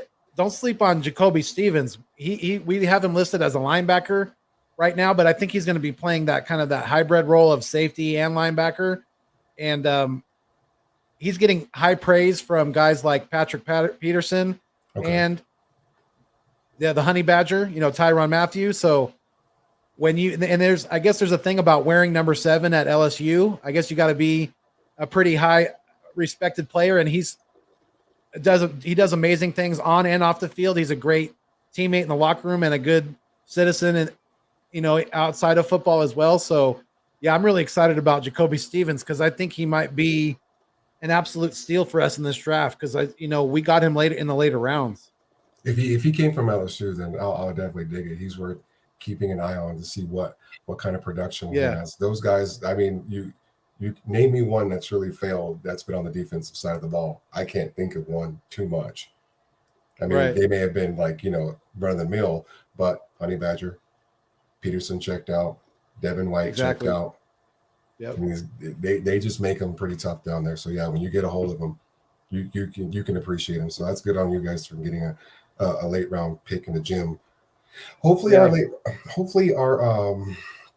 But you're really are you really excited about Micah Parsons? I've been hearing some really, really good things about him out of your guys' camp.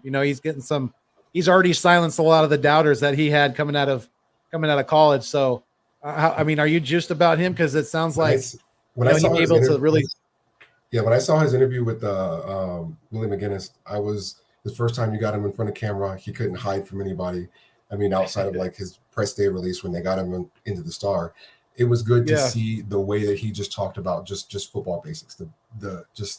He was okay. He's making strides. He's not there yet, but he referenced his teammates, and that's good to know that these other guys are pros. They've been here for a while. You might be special, but you're still the rook. So temper your expectations, know your role, and just go in and just work. It just he sounds hungry, which is nice, because honestly, I mean, yes, I'm a Cowboy fan, and I never like to give us too much relief from our responsibilities. And a lot of guys have come up and they've been entitled. And they said, "Well, I'm a professional and I'm a Cowboy. It's just supposed to come to me." No, you got to be hungry. You got to work. A lot of the older teams that had success and when championships were won, namely the guy that came over from San Francisco, Josh. I just saw his 30 for 30 just the other day. Anyways, he was hungry coming from Frisco, the defensive end. He came with that sense of like just hunger to prove the doubters wrong and to do it in between the lines. We get a lot of guys that get over there and just want to just because you're wearing the jersey now you're great. No, you're still going to get your ass kicked in between the lines unless you do something about it. Yeah. Were you talking about Alden Smith? No, not Alden Smith. Okay. In the 90s. No, Alden Smith. In the 90s. Okay. Yeah. Alden Smith was, I know who you're talking about. You're talking about. Oh, I can't think of his name either. And he was bat stuff crazy. You know what I'm talking about? Yeah. Yeah, I do definitely. But the way that he changed the mentality on the field, they said he changed the locker room. He was very intensive. Maybe somebody will shout it out in the chat, but his name escapes me right now. It'll come in a second. Yeah, definitely. But hopefully we, I'm really interested to see what that kid Joseph does. He had the first round grade that was done in the he was supposed to be a first rounder, but he got picked at the top of the second round hopefully, or I think third round, hopefully he has some promise. He's a 6'3" kid. That's another piece that we could put on the board for Quinn, and maybe, just maybe, the scheme will work out where you got these big bodies sitting in space. You can't run past them, and they'll be able to tackle well. I hope that's the case, but again, getting to Dallas, getting to Big D, a lot of people get big headed, and hopefully he has something to prove, and he will stand out as well. But Parsons, yeah, that was a dream come true because we had been nicked by the injury bug. We continued to pick linebackers, but they didn't stay long. Lee didn't stay healthy. LVE, we knew that coming out in college, so it's nothing new. Hopefully he does. He shined for a minute. He made a Pro Bowl, but hopefully Parsons is bookend. You just keep him there, and he'll be there for 10 years. Were you thinking of Ken Norton Jr.? No, not Norton Jr. No, it's somebody else. Yeah, it's somebody crazier. I know who you're talking about. I just can't think of the name either. Yeah, it'll come to me like the spur of the moment. Vic 3 said Dallas has a lot of hoping to do. Also, they are hoping their defense can hold up. And speaking of holding up, Dak's ankle and shoulder needs to hold up. Their running back doesn't get played by a backup. Doesn't get outplayed. I think he meant to say outplayed backup. Yeah. And that's where you could hear the frustration in my voice. How is that possible? You are a blue chip player coming out of a blue chip programs in the star role, picked top 10 overall, and then here comes I think, matter of fact, I don't think he was even the starting running back when he came onto the radar in Memphis. I think there was another back that was ahead of him, but now he's out playing Zeke. I don't get it. That just lets me know that motivation hasn't happened. You got your payday, and now you become one of those players, that bag player. You get that bag, and all of a sudden it's too heavy, and you can't produce. Well, maybe we need to lighten your bag so you can get back to getting hungry and truly eating the way you were beforehand. And right. That may be what it takes, and I'm okay with it for the team because there's no one player above team. So you'll hear people say, well, how can you say that about Zeke? Because I want to win. I don't want to just have these guys get paid for nothing. I want to win. I want to get back to winning ways. And if we just keep paying everybody and they sit there fat and happy, we're not going to win. We'll never win. Yeah. And you know what Jason Kell says? Hungry dogs run faster. So yeah, maybe you guys need to make Zeke a little bit hungrier. I definitely agree. Shout out to Random Anton. He said this Cowboys fan seems okay. Thank you, Random. We appreciate that. And I want to give him a big shout out too, because Random Anton is literally going on a Philly Foothills Nest Out West, like he's going on a watching binge to help me get my watch hours up for the channel to get monetized, because I got to reach that 4,000 watch hours goal by the end of the year. I've set that for to be monetized by the 1st of January. So I think that's a very good, reachable goal. And big shout out to Random Anton, because he is, I know this, he's literally going through all the videos because he's dropping me comments on each video he's watching. So huge shout out to Random Anton. Thank you so much, my guy. He's been a contest winner. He won the Snuggie on from the Nest Out West. So yes, thank you, Random, for the continued support and love for the channel. It's much appreciated, my guy. And yeah, he's been with me he's been loyal to the soil, definitely from the beginning. So big shout out to Random Anton. Papa Sora said, yeah, he's a chill, level-headed Cowboy fan, like he said. Big shout out, Papa Sora. Appreciate it. Very much so. Vic 3 said, yeah, he's solid. That's right. I mean, hey, that's why not only is he a good friend of mine, but, I know that he's very knowledgeable about his football team, and he has a great take on things. So I wanted to get him on here, and I knew once you guys would be able to hear him, and we got a good connection that you guys would enjoy it. So definitely, I'm glad this is working out. Yeah, it's ball. There's no bygones. I mean, both teams, we have our allegiances. We enjoy our colors, but it's the ball. It's the coming together. It's the culmination of the no, not Dana Stubblefield. No, it wasn't. Jeez, I'm gonna remember this dude's name Charles Haley. There it is. Charles Haley. Yeah, the Hey, you remember Charles Haley, 94. Yes, Just I knew you were talking about because you said crazy linebacker, and he crazy. played for the Niners and the Cowboys. So yeah, only crazy guy. Charles Haley, yes, makes one crazy dude. One player makes the difference, and I think, like you're saying, maybe Stevens is that guy for you. I'm hoping, not so much Parson, but like I said, I think it'll come from our secondary because we've been so abysmal. Maybe Joseph is that guy. Yeah, but yeah, shout out to Philly Fresh. Shout out to you, he's another Eagles content creator. He's the general, so definitely salute to you, my guy. I got my Eagles 5-star military hat on today, so definitely shout out to you, and shout out also to another Eagles content creator, Birdman_951, West Coast Birds in the building. If you guys haven't liked and subscribed to either of those guys, make sure you go do so because they are putting out great content as always, and you're not going to be disappointed in their content at all. You're going to very much enjoy it. So go check them out and tell them Foothill sent you. Definitely. Papa Sora said, "What's up, Philly Fresh?" Vic 3 said, "This is probably the most realistic Cowboy fan ever."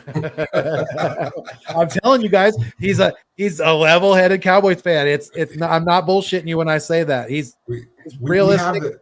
We have the pieces, but to sit here and say, "Oh, well, it's just going to happen." Right. I mean, that's like saying the Broncos are going to the Super Bowl. Let's not get ahead of ourselves. You got some pieces, you can do good, but they all have to come together. Dak's got to be a better leader. Zeke's got to play.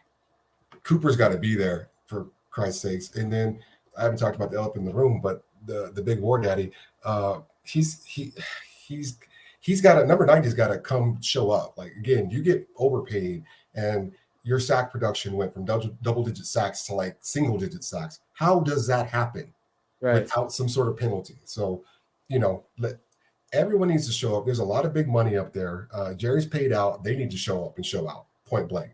And I would be upset if I were him. McCarthy's, you picked this poison. You decided to get in this pool. You need to go ahead and produce. There's not a lot of room for excuses. And everyone's going to say, well, you guys got it. But I've heard all the pundits say, yeah, but. And there's reasons for it. Because there's been no production. We haven't even been close. If you look at a team like Seattle, they're working more with drive and discipline and heart than the Cowboys with more talent, arguably.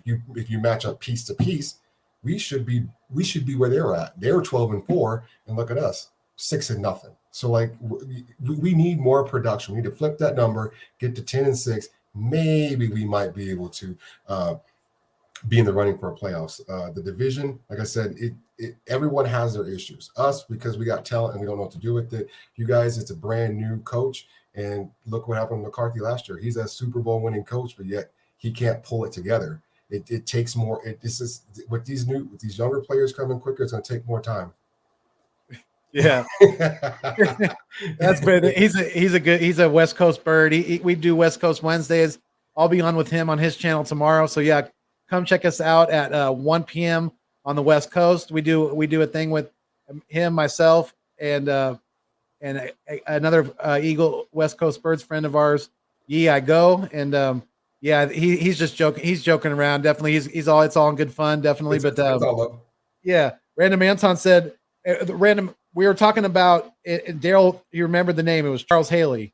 That's the player that he was referring to. Yeah, he was a former Niners and Cowboys linebacker who, like Daryl was saying, sometimes a player can make all the difference, and he was definitely one of those guys. That's for sure. So, where do you see you guys at? Where do you see your team at right now, PK? Do you think they can pull it together and compete for the division this year? I'm definitely going to answer your question right now, or right after I get to. So Birdman said number 19 on the like button, shots fired. Absolutely. So you guys, if you guys let me know that if you hit the thumbs up, drop a thumbs up in the comments, and I will definitely make sure that you get your shots fired for the thumbs up on the video. I appreciate it. Much so. Very much so. But yeah, let me catch up to a couple of these comments and then I'll answer your question. Philly Fresh said Yodat. So Vic and Papa, yes, sir. Yes, sir. Billy Fresh said, congrats on the 1K, bro. Thank you, General. I appreciate you very much so. I want to have you on the channel soon, so hit me up on Twitter or on the Facebook Messenger or whatever. But yeah, I want to get you on the show soon, General. We're gonna chop it up. That's for sure. And yes, what's going on, Sonic? Sonic's in the building. Thank you, Sonic, for checking into the live stream. But yeah, I mean, to answer your question, we're gonna dive into that right now about the divisions, about our division. I do. I think we're gonna surprise some people coming out the gate because there's obviously not going to be any real film on Sirianni's offense and the things like that. And I think that we have enough pieces in the skill positions right now on the offensive side of the ball to where we're going to be able to put up enough points to be competitive, because I actually think that our defense is going to lead the way this year. I think the defense is going to be the more dominant side of the ball. I think JG is going to have these guys in great position. He's going to be giving opposing quarterbacks and offensive coordinators headaches because they're going to be, they're going to be giving you exotic looks. He's going to be showing one thing pre-snap and then switching something completely different post-snap. They've already been lining up in not only, our traditional in Philly is usually a 4-3 front, but we've been lining up in some 3-4 fronts. So I think that's going to work pretty well, especially for some of the personnel that we have, like a guy like Ryan Kerrigan. He was a great pickup. I'm excited to finally be cheering for him as opposed to, opposed to cringing when he's sacking your quarterback. Yeah, over and over and over again. Yeah, exactly. Yes. He was just killing Carson Wentz. Yeah, just one. I think he's got a big chunk of his career sacks have been against the Eagles and one Carson Wentz. But yeah, Ryan Kerrigan. But what I was getting to is that, if we line up in a 3-4 front, not only can he play defensive end, but he can slide out and play outside linebacker in a 3-4 front too. So we have some personnel, I think, that's going to work well. And I'm liking what I'm hearing out of, I really like getting Steven Nelson finally. We finally got a CB2. I'm glad that we have a guy that's pretty solid, going to be on the opposite side of Darius Slay. And I'm hearing great things out of camp from our rookie, Zach McPherson, the cornerback that we drafted. He's working in the slot, and it sounds like he's doing pretty well. And also we got a guy, another slot guy that we picked up from Jacksonville this past offseason in Josiah Scott. And he's been showing out in camp as well. He's got a couple interceptions already. I think one of them was against Jalen Hurts. So, he's been impressing. So, but yeah, I think it's going to be, I honestly think that if your guys' secondary can hold it together on the back end with the addition of Michael Parsons, I think you guys are going to be very competitive in this division. I think both of our teams have a good chance of winning 10 or more games this year. I really do. And I may be being overly optimistic, especially coming, from a 4-win season, but I'm really liking what I'm seeing out of these coaches, a lot of energy. And we kept I was really happy that we kept Jeff Stoutland, because to me, that was huge. Being that he has so much experience as an offensive line coach, it's almost like having a head coach as your offensive line coach. He has that much experience in the NFL. And I like our chances this year. What do you think about your Cowboys in the division? I think that they have again, like I said, the overarching theme is what they banked on is talent, but right. Talent means nothing in the NFL. I say that because everyone's got talent. Who's not talented? We need discipline. You need buy-in, and you need execution. If Dak can stay healthy, the offensive line can stay healthy, there's a solid chunk to the offensive equation that was abysmal. But more importantly, on the defensive side, everyone was there. They just weren't playing together. I heard they switched over schemes 2 or 3 times, and people didn't know what they were doing, and it was too complicated. So you erase that, and you go get a guy who keeps it very basic, keeps it disciplined from the standpoint of your scheme is going to be what you're supposed to do. I'm only going to have you do 1 or 2 things, no matter what the situation is, and that should be able to cover all bases. hopefully the front seven get home. He puts the onus back on the guys where it's supposed to be. DeMarcus Lawrence, get home, hit home. You got to. There's no ifs, ands, or buts, or you're going to get filleted because the back the back four plus the linebackers, or the back seven as they want to call them, are going to keep everything together. Hopefully, Jalen Smith plays a little more together, because Lord knows I saw him miss assignments on regularity last year. He was running behind tackles. He's supposed to be that kind of that quick, fast twitch, run and seek and hit kind of linebacker. Micah Parsons, if he's that natural that they says he is, he'll fit right in and he'll just clean up. He'll take the production of what LVE used to do and what Sean Lee did previous to that. We'll get that cleaned up, and then hopefully those youngsters grow up on the back end. I don't expect too much from Malik Hooker coming over as far as like, well, is he going to be a great influence? But definitely he can. If those guys on the corners can play tight the way they're supposed to, if Diggs can play good, and then if Joseph starts by game 4, game 5, keep Lewis in the slot, because even though he's an undersized guy, getting him out of Michigan, he's never disappointed. He's an undersized guy at 5'10", 5'11", but he's played everybody up stout, and he's even kicked out to like CB2 and played pretty tight. So hopefully Joseph comes along. Having Awuzie leave kind of hurts, but I mean he went to Las Vegas, so like yeah, take that for what it's worth. Bye. Yeah, bye. Like I don't care what you do.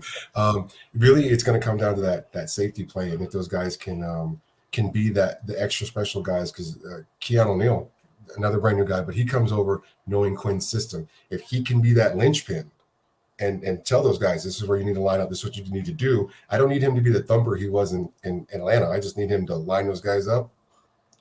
Defense can go from worst to 20th. We have a slight shot. No one's scared. The thing that scares me is that Washington's playing with house money, because they won last year, and they're probably the least talented team on offense. Defense, geez Louise, losing Kerrigan hurts, but that first round pick they got, that guy shows up and shows out. So he'll be around hunting, scaring the quarterback. They got some good linebacker play. I personally love their coach. I love Ron Rivera's spirit. I love his energy. I love what he knows about football and how he is a football guy. You know, I'm hearing you say, like, if Sirianni has that same kind of impression upon his team like Rivera did, like back in Carolina, and then obviously last year, maybe that was more emotional because of what he was going through. You guys could have a good season. I don't know what's going on in New York. I just don't believe in them, period. Like, in the story, I don't know what we need more. Do you need to say about that? Saquon may be a casualty of availability. Hopefully that's not Dak's situation, because we'll be back to square one, because we'll be, up the creek. We got a shot, but there's a lot of things to come together. And I think everybody has that same kind of calculus. A lot of things need to happen to come together. So the division is fairly wide open, just because everyone has to do multiple things to get right. Yeah.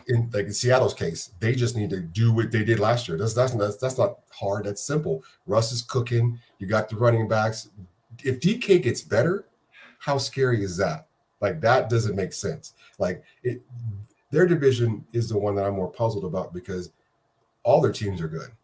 All their teams should be better. Now, I'm not totally sold on Kyler Murray, but I'm not going to hate on him. If it works, it works. I just don't know how you can seal the line consistently enough to make the throws the way these 6'3" guys do. But if he can fit it in the lanes, because he's that quick, he's that sharp, well then, hey, Kingsbury, if you're going to hit your wagon to that horse, you do it. But that's the only team that I have question marks with, just because I don't know how that works consistently. Yes, Russell Wilson's only technically 2 inches taller, but he's already proved it, because he's a Super Bowl winning quarterback. So I have no questions about what he can do. Right. And I like my pick for that division in the NFC West is the Rams. I like the pickup of Matthew Stafford. Absolutely. I think McVay got a huge, I say a pretty huge, and when I say that, it's a pretty big leap in talent and quarterback, and they're going to be good because their defense is still very, very solid. They got Jalen Ramsey. They have obviously the beast in the middle in Aaron Donald, and they're not going to, Matthew Stafford's he's got he's got weapons on that offensive, and they're not going to have to light the world on fire on the offensive side of the ball because their defense is going to be that good. So yeah, they're going to be in a tough division, but yeah, I think the Rams are going to be the team to beat in the West. I think you're one of your subscribers said, "Why does Tony Pollard seem to be better than Zeke at times?" We said it earlier. Hungry dogs get it. If I'm a backup and I get quality reps, you best believe I'll break my ankle. Like I'll break my ankle to make an impression because if you guys don't want me, it's an automatic audition. So when they bench Zeke at times, it wasn't to hurt. It didn't hurt Zeke, but it definitely benefited Pollard. So why wouldn't he not show out? And given that the offense was so abysmal, which shouldn't have been, I mean, yes, you could put it on the line, but that's not enough for me because a lot of those guys were still there in camp. Pollard was just simply a benefactor of position. He got shot, so he made it. And you take your shot, you shoot your shot. Yeah. It's like I said, it's no drawback against Zeke because it just means that Zeke needs to step up. If I'm Pollard, I'm showing out every single time. Scott is a perfect example. You put Scott up to bear once the other guys went down. What did he do? He showed up and showed out because he only gets this shot. So if you guys don't keep him, somebody else is going to look at that tape and be like, "Oh, I remember that guy. He held it down for 6 games for Philly. I definitely going to pick him up off of waivers." Yeah, and he's that's interesting. You brought him up because they're talking about he could possibly be one of the vets that are on this team that's on the bubble because of the depth that we have in the running back room. Howard, Sanders, exactly. Carry on Johnson. I mean, we just drafted Gainwell at a college, and we even got Jason Huntley, who we picked up from the Lions, I believe, last year. He's still on the roster. He's been doing decent in camp. We even have Evander Holyfield's son, Elijah Holyfield, out of the big bruiser back out of Georgia. Yep. He's still on the team as well. So yeah, we have quite a bit of depth at running back, and it's going to be interesting to see if Boston Scott is able to wiggle in a roster spot because he's not super great on special teams. So he's got to find some way he's going to be able to contribute to this football team being a backup running back. And I don't know. And like you said, I'm just scared that a team like you guys or the Giants or anybody else is going to pick him up because they've seen that he can be, a good contributor on offense. Yeah. Any team that's like weak in running back, and we definitely don't have the biggest room. So we might. Don, he's on right now. It's a touchy subject for us because J-Jaw has been such when you compare the two, it's like comparing Spam to filet mignon. I mean, it's like DK is night and day is different. I get it. But we didn't know. We did not know. I mean, for that matter, you could have gotten AJ Brown. No one knew what he was going to do. Exactly, an absolute monster. So sometimes you don't pick him right. And Victory said the Rams' most underrated pickup was Deshaun Jackson. Yeah, I mean he's probably going to stay healthy. I mean, outside of Philadelphia, he's been able to stay healthy as a wide receiver. So more than likely, Deshaun Jackson will probably have a pretty big year in LA. But my thing with Deshaun is he going to get enough eats? He's one of those guys that still has the ego to want to demand something, and he will never let him refuse himself to be a role player. He's like, I still can bring something. And yes, you can blow the tops off the defenses, but you haven't ran routes the best. Right. You are under 200 pounds. Like I was telling my wife, like my status quo for a wide receiver actually making it longer than 8 years is you have to be over 200 pounds because this is a man's game and it's going to beat you up. There's very few guys that play under that size that just don't have the little dog in them to stay healthy. And he's already shown a litany of soft tissue injuries. So what happens when he does that? Plus that hammy got pulled with you guys like in year 2 or 3 and has never, ever been healthy. So will he just go routes and pop it again? Most likely, because it's hard to run 80 yards like that and not pop it when you're doing it 6 times a game.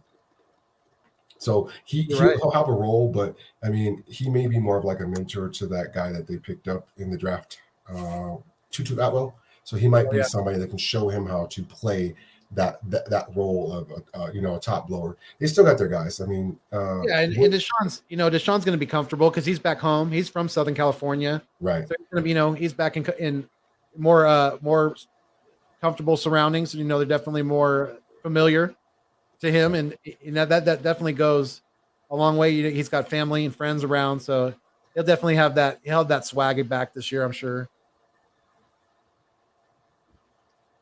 But yeah, so I wanted to ask you about. I wanted to run through your guys' schedule real quick, if you don't mind.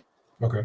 Um, as far as week one, I have the schedule in front of me, so I'll kind of go through it with you. Week one, you guys are away you guys are away at Tampa. So how do you see that playing out? Do you think you guys are going to come out strong, or do you think you guys take an L coming out the gates? It's responsible to say an L. They're riding high. It's going to be, all the lights and cameras are on us. We played better away than we do at home. We didn't play well anyway. 6 wins, and how much better you play away from home with just 6 wins. But they tend to show better over the last 3 years away than they do at home. I don't know what it is about Dallas, but everyone comes to Dallas and plays excellent. Like it's like a home game for them. Yeah. So I could see them trying to put out a little fight, but it's still young in the game, and I think Dak's going to take at least that. I hope people don't have this just because he got paid, they have this fantastical view that money's going to solve everything. It just puts more pressure on him. So if he presses, it's going to look bad, and I'm expecting that, and expecting McCarthy having to really temper, not so much more, but McCarthy really saying, look, guy, we just need you to be responsible. We don't need you to take on too much. There's enough talent for everybody to do the job. Just take that Belichick approach. Do your job, stays consistent, but yeah, they'll probably take an L in Tampa. That's just I got you. Yeah, and I agree with you on that one, because I too have them. I think Dak might have a little bit of rust, especially if he plays very limited, if at all, in the preseason. Yep. He's going to have a little bit of rust coming out of the off season, and it may take him a little while to kind of shake out the cobwebs and things like that. So yeah, I think it's like you said, it's the responsible answer to say that Dallas is going to take a loss come week one, because they're the defending champs and they're at home. So, and they got the return. They basically brought everybody back from the Super Bowl run. Exactly. It's the craziest retention.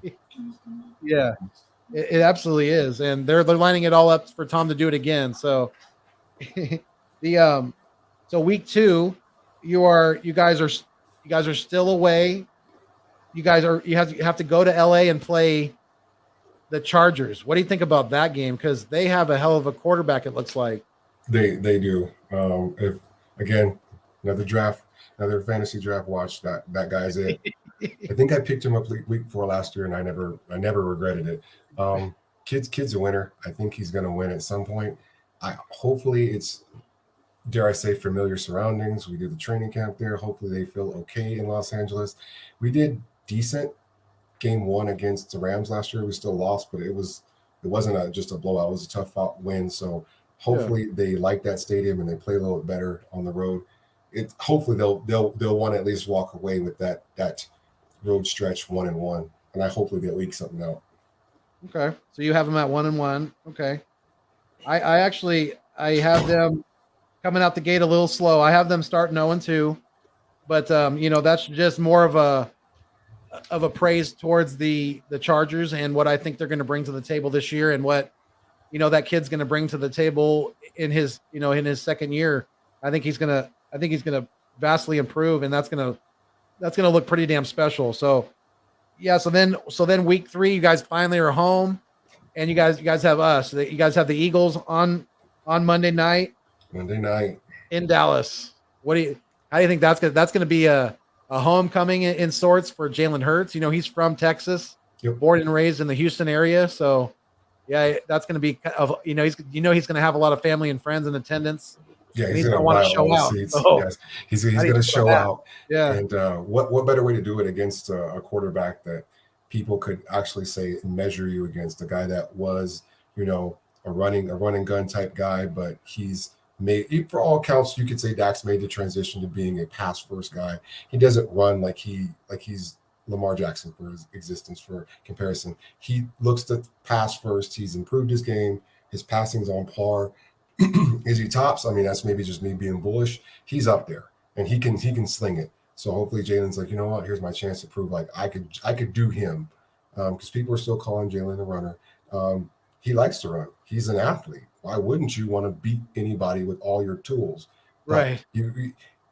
Vic was the greatest runner in the world, and he still fell short. So we know that if he can't do it running, nobody else should really be trying to do it like that, because I don't think that's a recipe for long-term success. Maybe in a season you might get lucky and you might take a crazy run, but look, Cam, you get to the Super Bowl and the Broncos say, okay, I'm just going to put my foot down your neck if you try to run across the line of scrimmage. And he didn't want no smoke. So I don't think that Jalen is going to live long doing that. So hopefully he figures out a way to like sling it.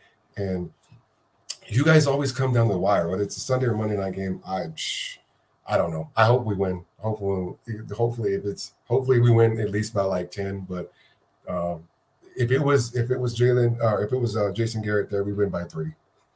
So that's his famous thing. Let's make it to a freaking field goal kick at the end of the game and hold our breath. Nope. Yeah, I think I think it's going to be pretty close. I agree with you on that.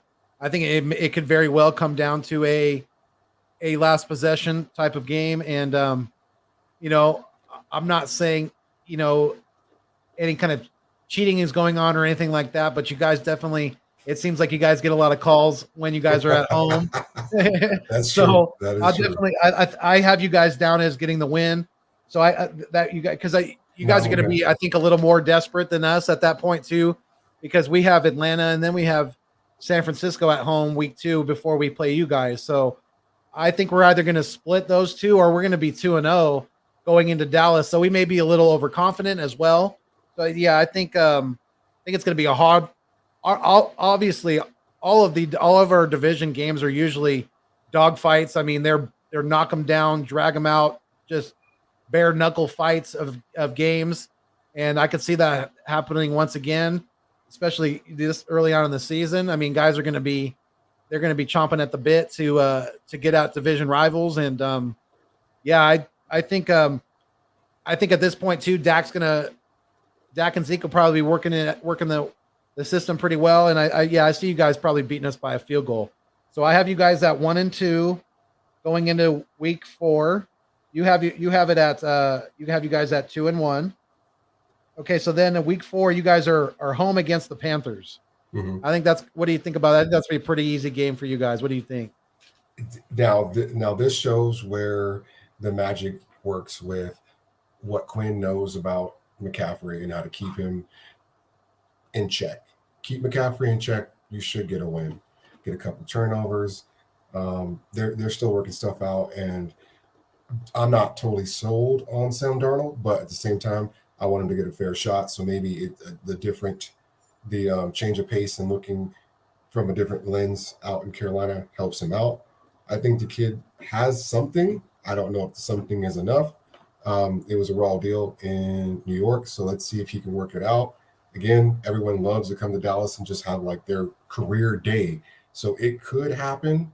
Hopefully they can keep McCaffrey in check. And again, it'll be another close one. I don't think a lot of Dallas's wins in the first 8 that I have them at. I'm a little bullish and have them I think I was trying to rule it out. I want to say like 4-3. I think a lot of them come by single digits, but I see they can get a win at home against Carolina. Yeah, I think so too, because like you said, I'm not really sold on Sam Darnold. He's got a lot to prove to me. This is a whole new system, a whole new coaching staff that he's having to adjust to, and whole new players around him. And one of those players you mentioned is Christian McCaffrey. And yes, he was hurt last year, so I give him that respect definitely. But to me, Christian McCaffrey has something to prove still. Yep. Because he hasn't been able, and take it like I said, he was hurt last year, but he hasn't had success yet without Cam, right? And Cam took a lot of attention away from Christian McCaffrey. Yep. So my point being is Christian McCaffrey going to be able to succeed as the, the number one target for opposing defenses that he's going against? And Yep. I don't know. I don't know yet. I'm wanting to say yes because I think Christian McCaffrey is talented, but I just have to see it. The proof is in the pudding, like they say. So I have to see it out there in the field. And I just don't have super high expectations for the Panthers this year. I think they're going to be definitely more of a, of a rebuild type of team, and it's maybe take them a little longer than most. But I definitely think you guys getting the win at home for sure. Yeah, if there's any game Parsons can show up and show improve, if he could just blank 22 out, it goes a long way for him. Yeah. Okay, so we're in agreement on the Panthers game, and then the next week, week 5, you guys are at home against the New York Crybabies. So what did the other guy say? The Smurfs. The midgets.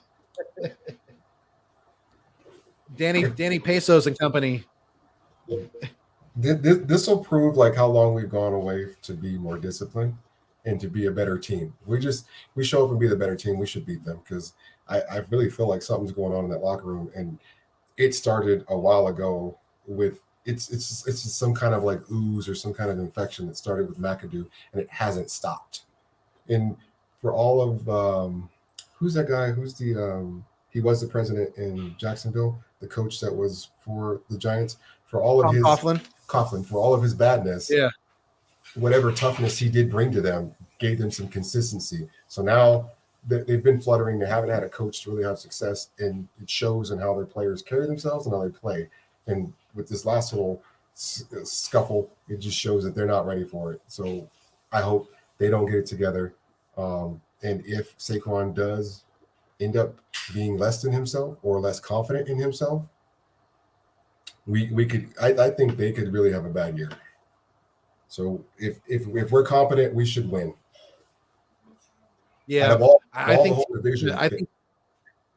they're the worst. No, and I agree with you too, because I think teams are going to be they're going to put guys in the extra guys in the box, shut down Saquon, and make Danny Jones beat them. And I don't see that happening, even with the new weapons that he has. I mean, I'm not super impressed with Galladay, and he's already hurt. He tweaked his hammy today in practice, and they have the kid Ladarius Toney that they just drafted, but or Kadarius Toney, I should say, but he's not nothing to write home about yet either. So right, and when you have a quarterback who just this league is very much quarterback driven, and when you have one that's middle of the road at best, then I don't have super high expectations for the Giants this year either. So I have you guys winning that game as well. So then the following week, you guys are away. You guys have to go to New England and play either Cam Newton or Mac Jones as the quarterback at that point. So what do you think about that one? I think the last time we were there, it was like some kind of like crazy weather pattern that happened. And with all the abysmalness that happened, we still were like close. So again, if we're rolling, there shouldn't be too much issues. Cam can't throw past 10 yards down the field now. So that's interesting. And we don't know if Mac is going to start, like what that pressure feels like. I know he played against SEC competition, but these are all pros. These are guys from everywhere. So is it too fast for him yet? I don't expect much out of rookies. I don't care who you are. Like, you just can't possibly be that good. Yeah, and I feel the same way about the number one overall pick. I think I'm really on the fence about him, especially with a first year college coach in Urban Meyer. I mean, there hasn't been a whole lot of college coaches who have made an easy transition into the NFL, especially with their first team. Even Pete Carroll had to go through had to take his lumps and bruises with the Jets and with New England. So, like I was saying, I'm not super high on Trevor Lawrence. It could go either way with him. He could be a Pro Bowler in 3 or 4 years, or he might even be out of the league. I mean, you just never really know. even with these top end guys. And yeah, I agree with you. I'm not super high on Mac Jones either. I know some people are. They say he's really accurate, but I don't know. He's a statue to me, and statue quarterbacks, unless they have a very, very good pass protecting offensive line, they're gonna take some shots. So or a laser release and quick receivers. Right. They got a Right. couple, but they're still working it out, and you need timing. Yeah. You need a whole bunch of things to come together, and I don't think it will. Their defense is good, but I don't think the offense will be much. Yeah, they are getting some pieces back from on the defensive side of the ball. New England is, because they did have a lot of guys opt out last year during the the COVID season. So yeah, they should definitely be better on the defensive side of the ball. And of course, they have one of the best defensive minded coaches in the league in Bill Belichick. So yeah, they're not going to be too bad on that side of the ball at all. But yeah, their offense is going to struggle. So I have you guys going to New England and getting the win. You think so too? I think they can pull it out. If they play competent, I really do. I think they can pull it out. Cool. Okay, so then the following week, it looks like you guys are away at Minnesota. That might be a tougher game because Minnesota's they got a pretty good running back in Dalvin Cook. They got good receivers in Thielen and Jefferson. And Jefferson is coming into his own. He's ready to go. They said his camp looks excellent. The kid looks hungry. Hearing the same thing. Kirk Cousins is he's not the star of stars, but he can get it done. Right. And now that Dalvin's playing the way that they expected him when they drafted him, and he looks like he has a slight chip on his shoulder to go get that bag, I feel like he can be the difference maker, and they can really play. They always have their cornerbacks ready to go. So, and I think they get a couple pieces back on defense that they didn't have last year. So let's see where they work. Yeah. So okay, so I have you guys taking the loss there. I think Minnesota might be a little too much for you, especially in Minnesota. And I think Dalvin Cook might be able to, exploit the defense a little bit and get going. So yeah, I have you guys taking the L in Minnesota. What do you think about that? I think that's responsible because I can't say I'm going to go 5 for 2 right out the gate. Like that's 4-3 is about where I see it at. And if it's Minnesota, that's not a terrible loss because they're somewhere where we should be as far as progression. Yeah. Okay, so you got them at 1, 2, 3. You got them at 5-2 right now. 4 was it 5-2? Yeah, because the only losses I have you down for are the Bucks week 1, and then that one. Okay. Because I have you winning Patriots, winning Giants, winning Panthers, winning against the Eagles. Yeah, so you guys are 5. Yeah, you have them at 5-2. I have you guys at 4-3, so we're pretty close. So then the next week, you guys are back home against the Denver Broncos. I think that either way, whether they go with Drew Lock or they go Teddy Bridgewater, I think Denver is a pretty beatable team, especially away from Denver. So what are you thinking about that game? I think so. Melvin Gordon hasn't given us enough to say he's going to be the breakout star that he was before.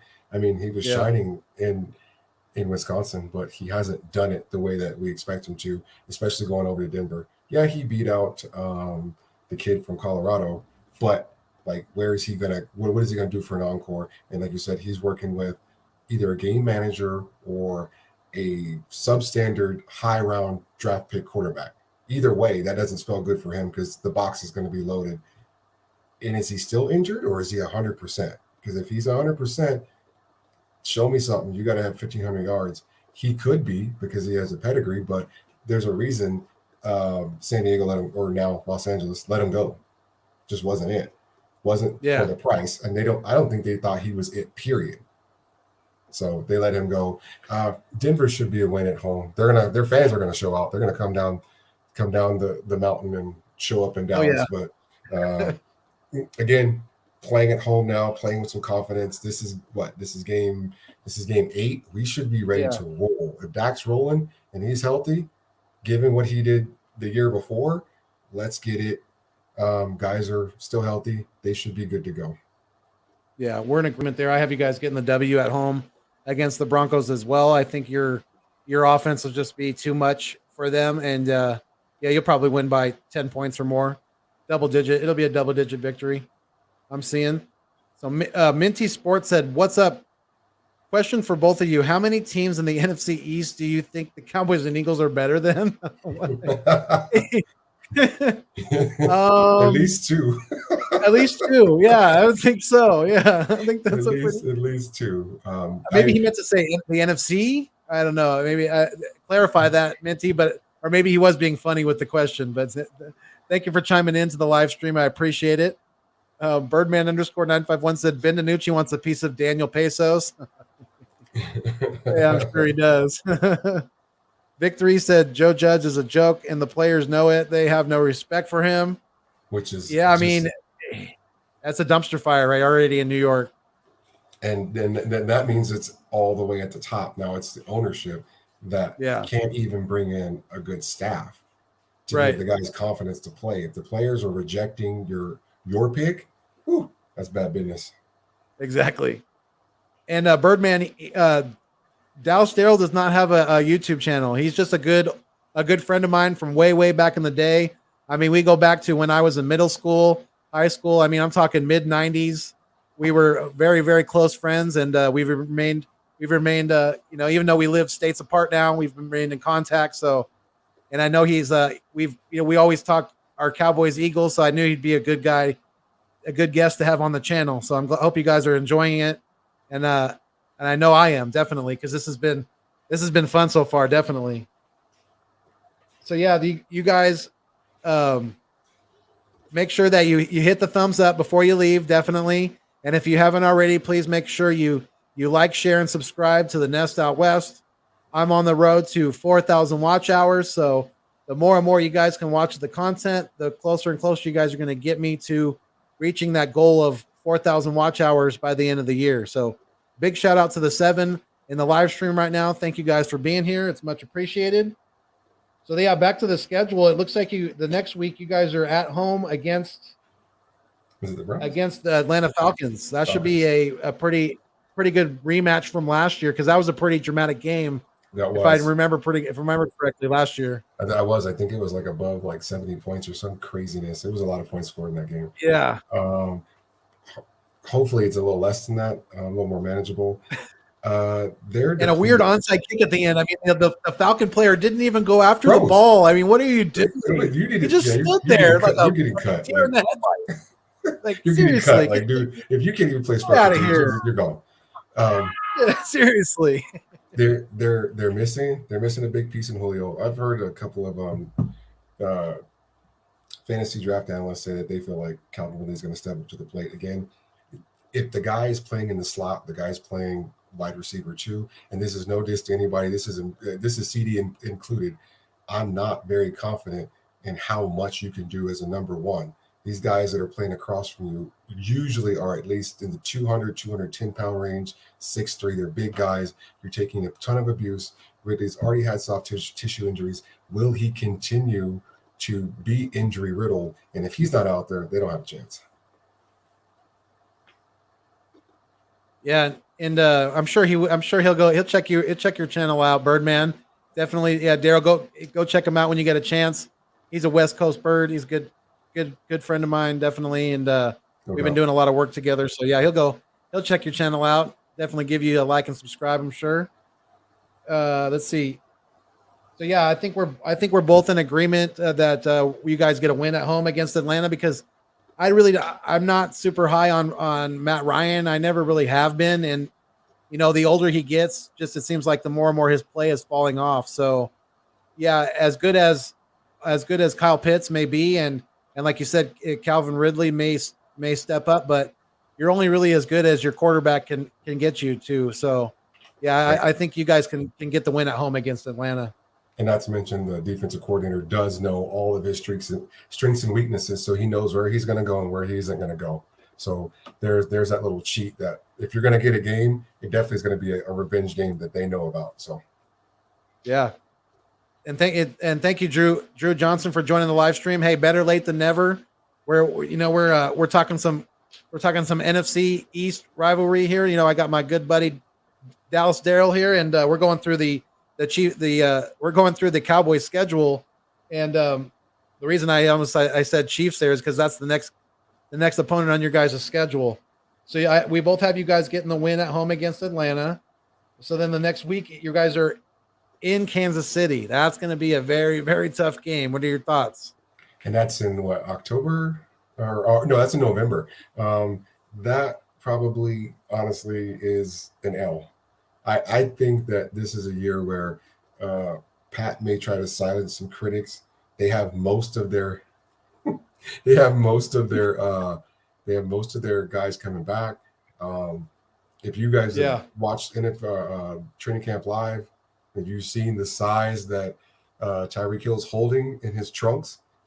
Dude's looking solid this year. So if he can stay healthy and keep blowing the top off the defense, and they work like they do in tandem, him and Kelsey, it just makes everybody else open right up. So I think they'll win. And it won't be a bad loss to lose to, because they get to see someone with more mojo than them, and Dallas can take that and say, okay, we need to get like them. Well, yeah, and for you, that's only the third loss of the year. For me, it's only the fourth loss. So, no, not too shabby at all. At this point, you guys are looking pretty solid. And I agree with you. I don't, barring any major injuries to the Chiefs or anything to really sway it into your guys' favor, I don't see you guys going into Kansas City and getting a win. I just think they're too dominant on the offensive side of the ball. Yeah, their defense can be exposed a little bit at times, but that's going to be if that turns into a shootout with Kansas City, that doesn't really play in your guys' favor for sure. So, yeah, that's going to be a tough game. But you guys, go back home the next week, and you got a pretty easy opponent.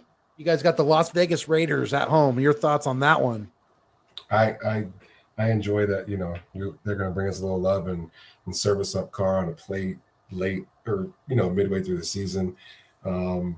He's just one of those guys that he has the biggest question mark sitting on top of his head.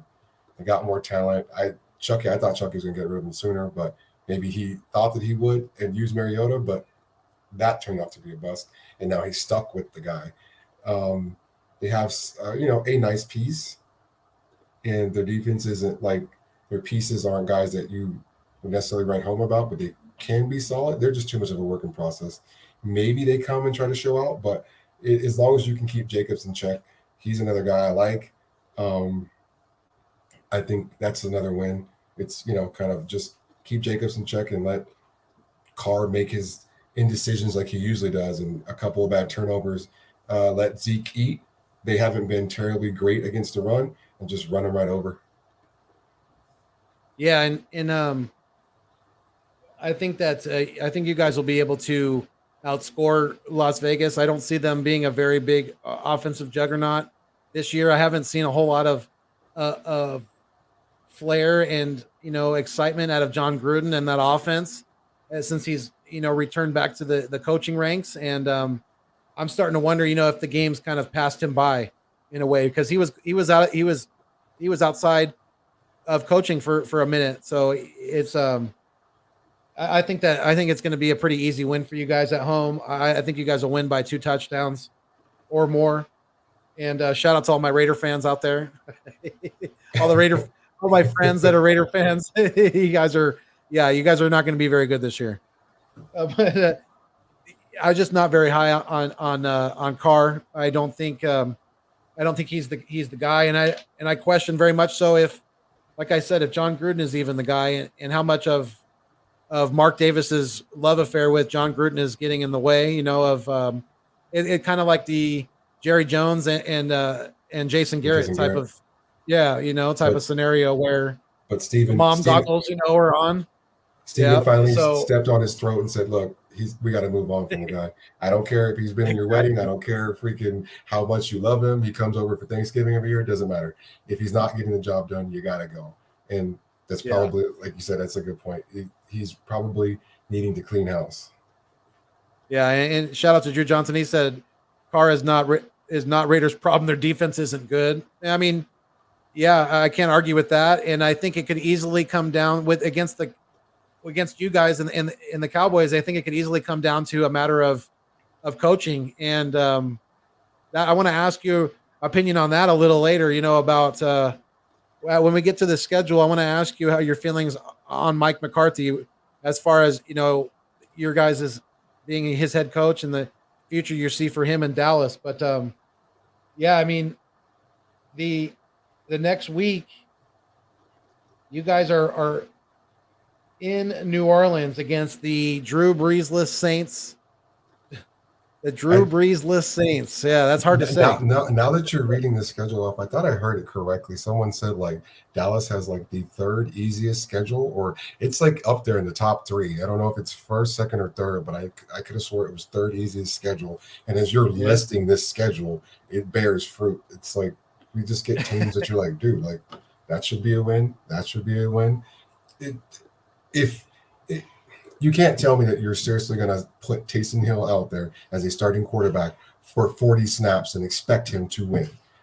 Jameis, this time of the season is when he starts to get a little squirrely, and if he doesn't start hot, he's going to have a problem. Yes, that year he threw for almost 5,000 yards. We got to remember he threw for 30 interceptions.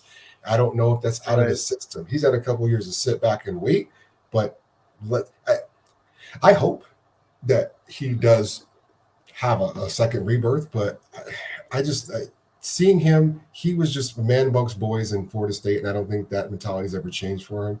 It's almost like a Cam Newton, except for years 6 through 8 when Cam put it together and they went to the Super Bowl. I don't see much out of Jameis if he can't change in between the ears. It's not below. Physically, he's got it. It's just in between the ears.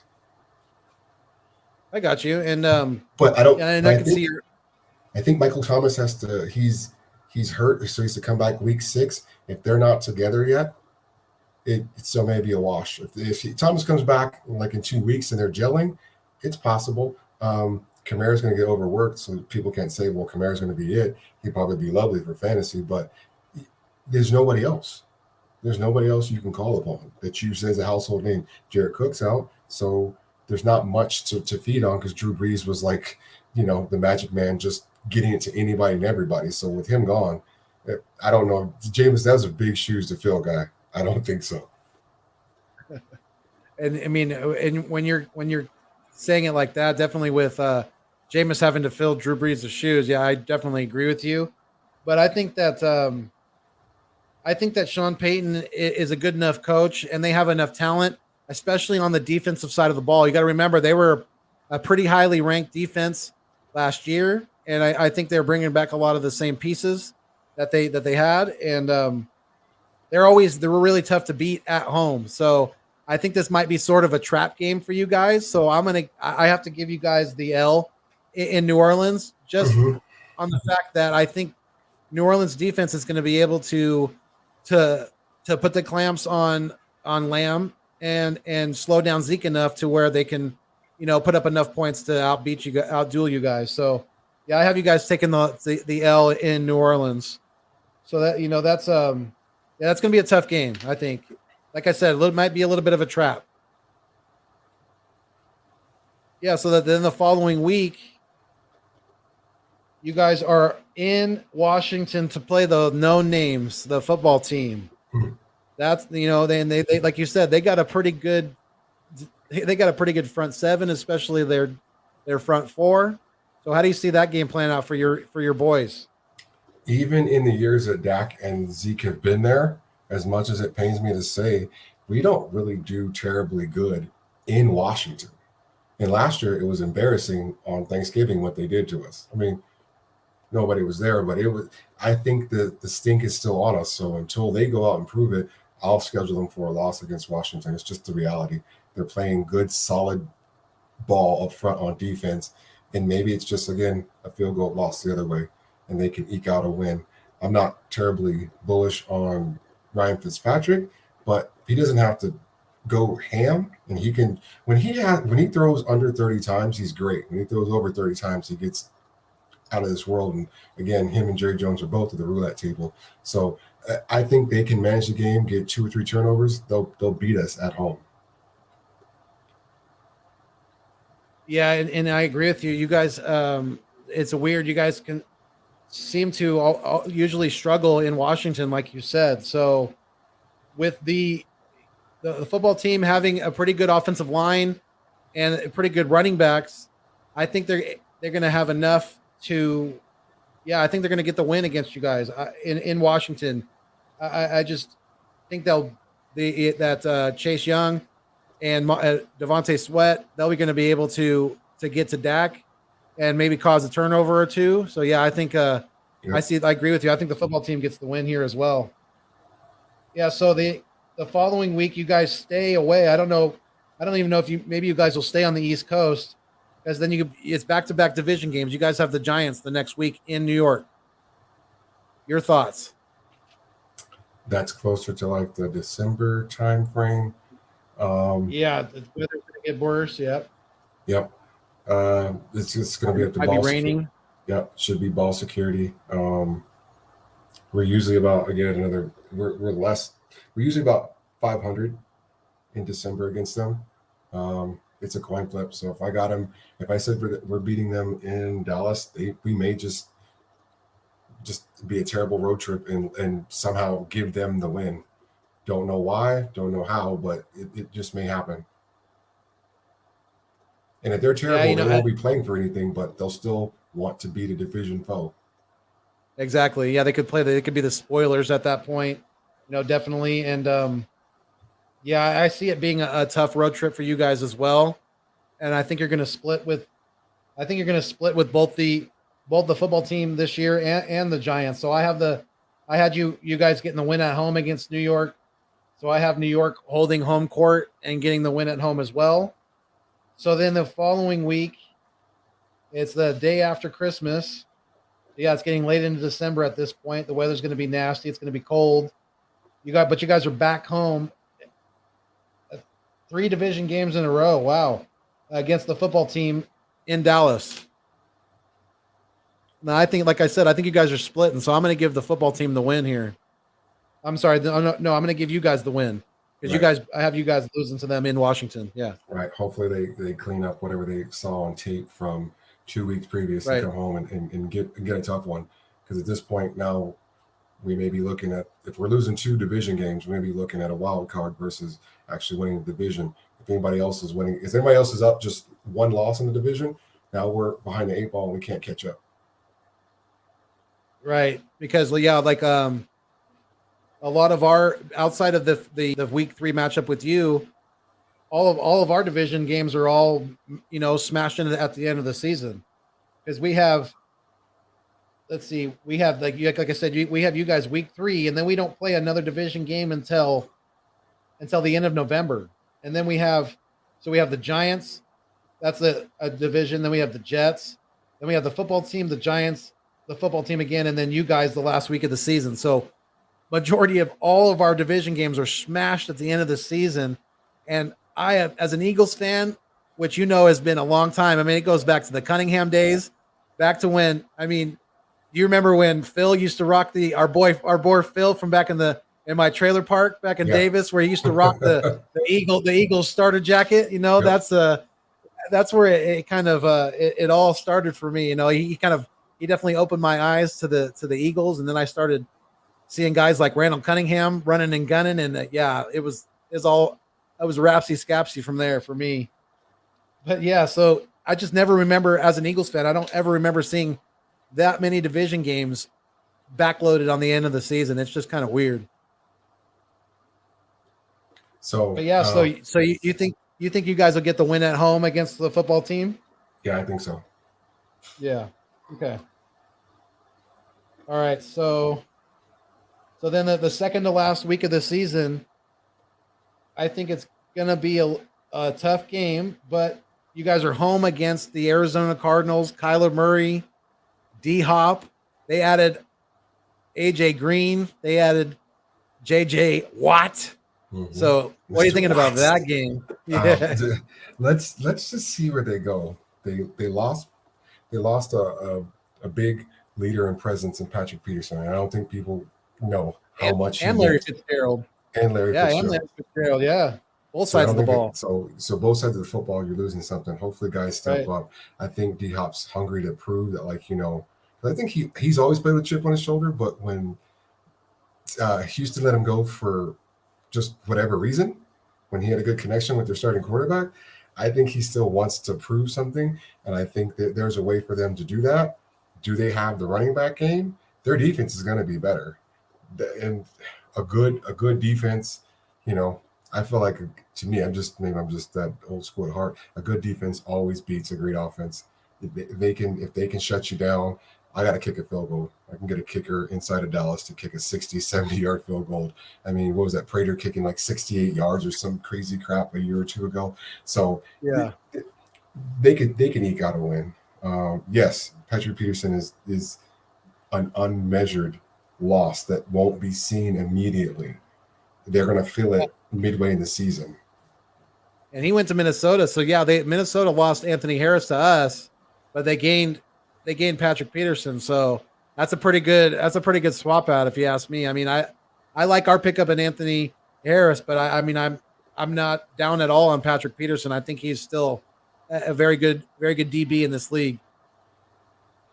So there may be a loss, and it's one of those things where, again, it's the bittersweet of what we do at home. Now, if they decide to protect home turf, great, but until they prove me otherwise, when a team's competitive, and if Arizona is competitive, I'm going to give them the win because I think they beat us last year at home.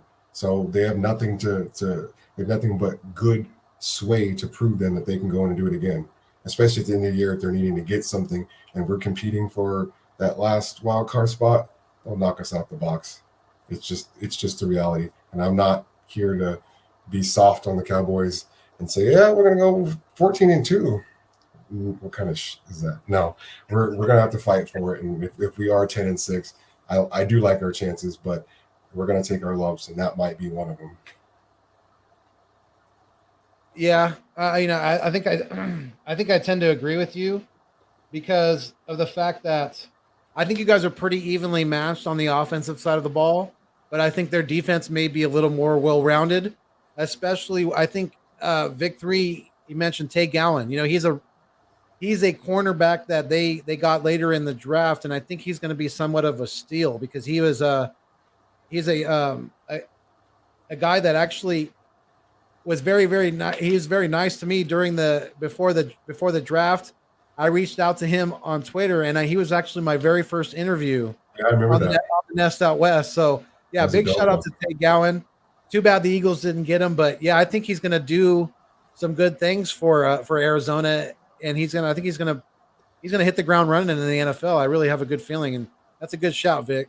I think they have. They have probably one of the youngest, tallest linebacking cores with Simmons and that guy Collins they got from Tulsa. They set out there, so they're going to be able to just tower over you. Your quarterback's not going to be able to throw easily. Simmons was a highly touted pick. They said he looks good in camp and he's ready to go. So again, I'm overly emphasizing the linebacker play, but every single good team just go march them off last year.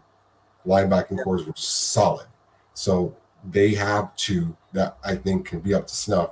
And if that guy Collins comes together at the end of the year working with Simmons, it's a problem. And if J.J. Watt can just eat and be just 16 games, just be him and just be there and just make offensive game plan against him, they're going to have something to go against, work with. And I think if I'm not mistaken, Arizona still has Jordan Hicks. He's an ex-Eagles linebacker. Yeah, he's had some injuries along the way, but I think they still have him. And I think they have, as far as I know, he hasn't been traded or anything. Chandler Jones, he's been in some trade rumors as of late. But yeah, they have a pretty solid linebacking core. And yeah, like I was saying, that I think their defense is going to be the difference maker in that game. So yeah, I think we're in agreement that the Cowboys are both going to take an L against the Cardinals at home, week 16, because we have a 17.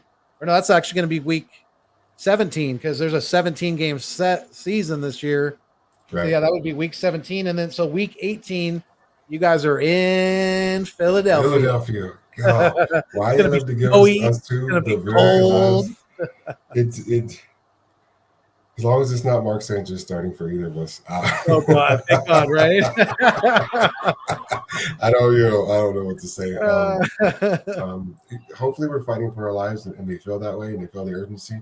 That game I always find a way to tune into because it is always an absolute slugfest. Our teams are always somewhere in the hunt, figuring something out, or last year's scenario, this is for all the marbles. So it may be one of those scenarios, and either way, like we're looking for the hunt, or this will be where the division winner is crowned right here, week 18.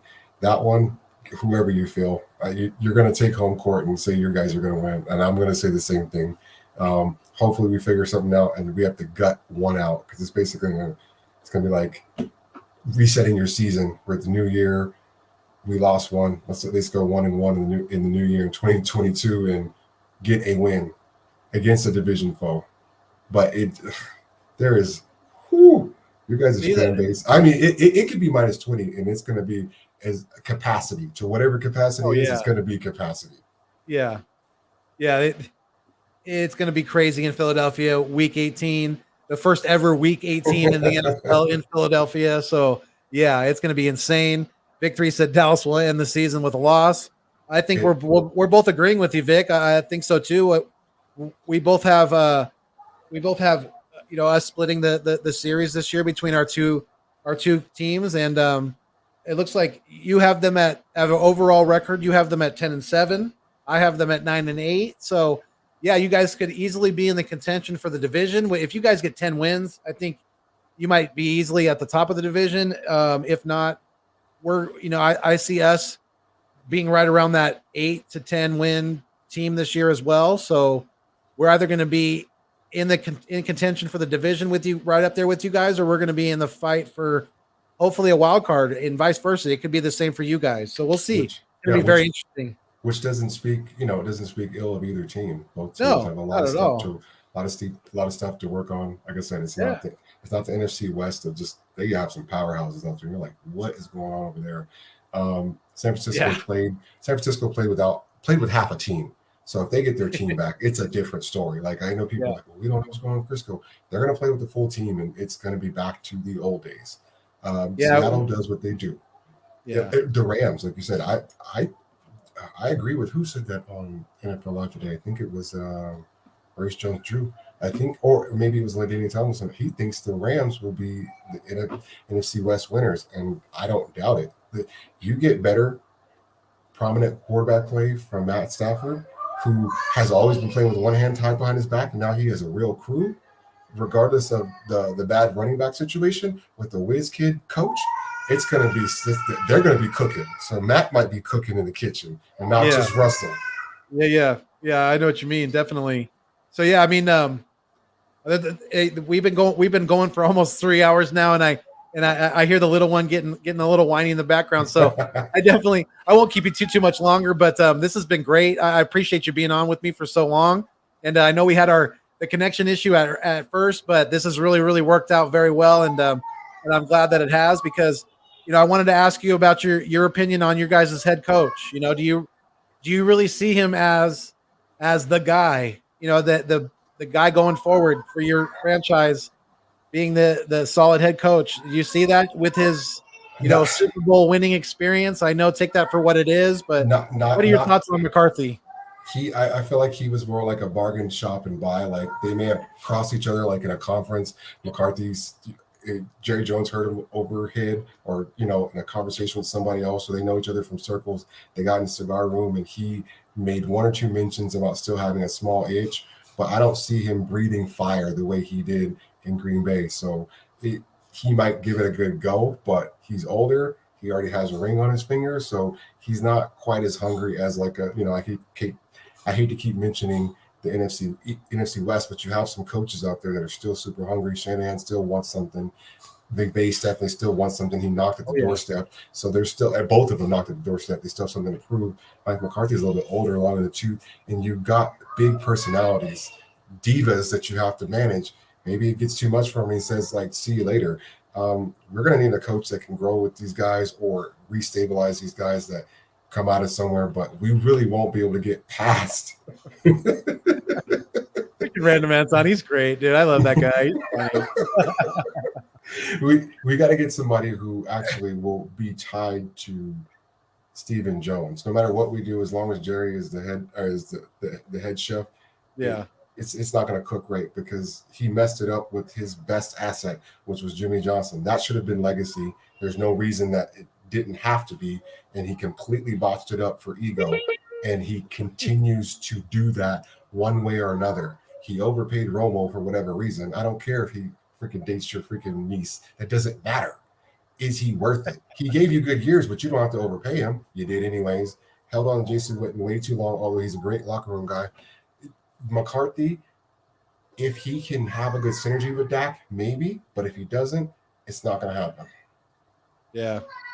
Yeah, I agree. And Victory said McCarthy's record with Aaron Rodgers is what got him the job. Jones thought he could build a relationship with Dak and grow together, but that's not working so far. Yeah, I mean, that's true.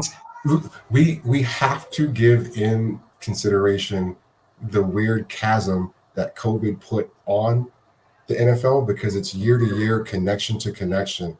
Look at what happened with Deshaun Watson. He's never had somebody be there that had his back. Bill O'Brien never did, so that was a wash. And you can tell in his voice. He was doing a lot on the field that probably O'Brien never wanted, but he still got the work done. Tom Brady's a perfect example of knowing how to get in a good situation. When it was bad with New England, he said it years beforehand, but he didn't take it out on the fan base, and he didn't kill the owner. The owner just said, "Look, I'm gonna let you go because you guys don't wash, but I got to ride with my coach because he's giving me, he's giving me all this." And crap wouldn't be anywhere without Bill Belichick. So he's hitched to that wagon. McCarthy looks like a good fit, like your other subscriber said, because he did wonders with Aaron Rodgers. Right. Maybe that's just Rodgers, and maybe it wasn't so much McCarthy. Maybe it's just Rodgers, and Rodgers is proving it again because he's going into a brand new system, and he balled out last year with an MVP type year. That's a new system to him. That wasn't McCarthy's system, so it may just be Rodgers. I think McCarthy looks the part. I just want to see if he can actually be the part. I'm not optimistic because I haven't seen, like I said, the talents come out from everyone and they start to really show what they got. Because you look on paper and say there's nothing wrong with this team. So then why is there something wrong with this team? And you start pointing at the orchestrator, not the band members. So long-winded answer, probably not. Yeah, I got you. And you said something that caught my attention as far as, the chef can only work with the ingredients that they're given, right? If Jerry Jones is more concerned about the money that's coming in for the franchise and the brand name as opposed to the product that he's putting out there on the field, then yeah, that's a big issue. It's not a winning scenario. It's not a winning culture that's going to, ever be anything of a great success for a long term, because I think that, it's really sad that for you guys that he burned that bridge with Jimmy Johnson. Cause like you said, he was the absolute best thing that ever happened to the Dallas Cowboys. He knew how to talk to players. Without a doubt. He knew how to get scouts. He knew how to get information from scouts, and he knew how to relate to players at the professional level. Yeah.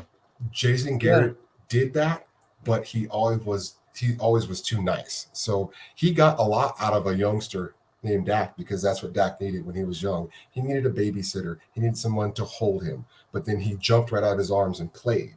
We made the first round of the playoffs, and then we got stomped.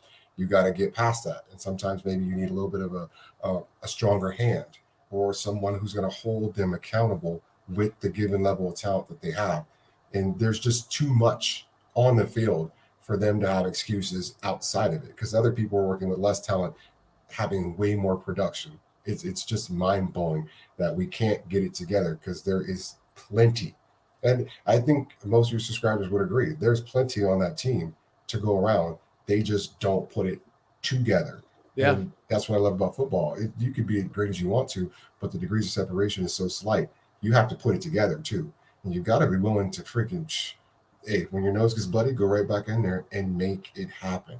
A lot of these guys don't even want that smoke, and they don't even want to get hit, let alone hit back.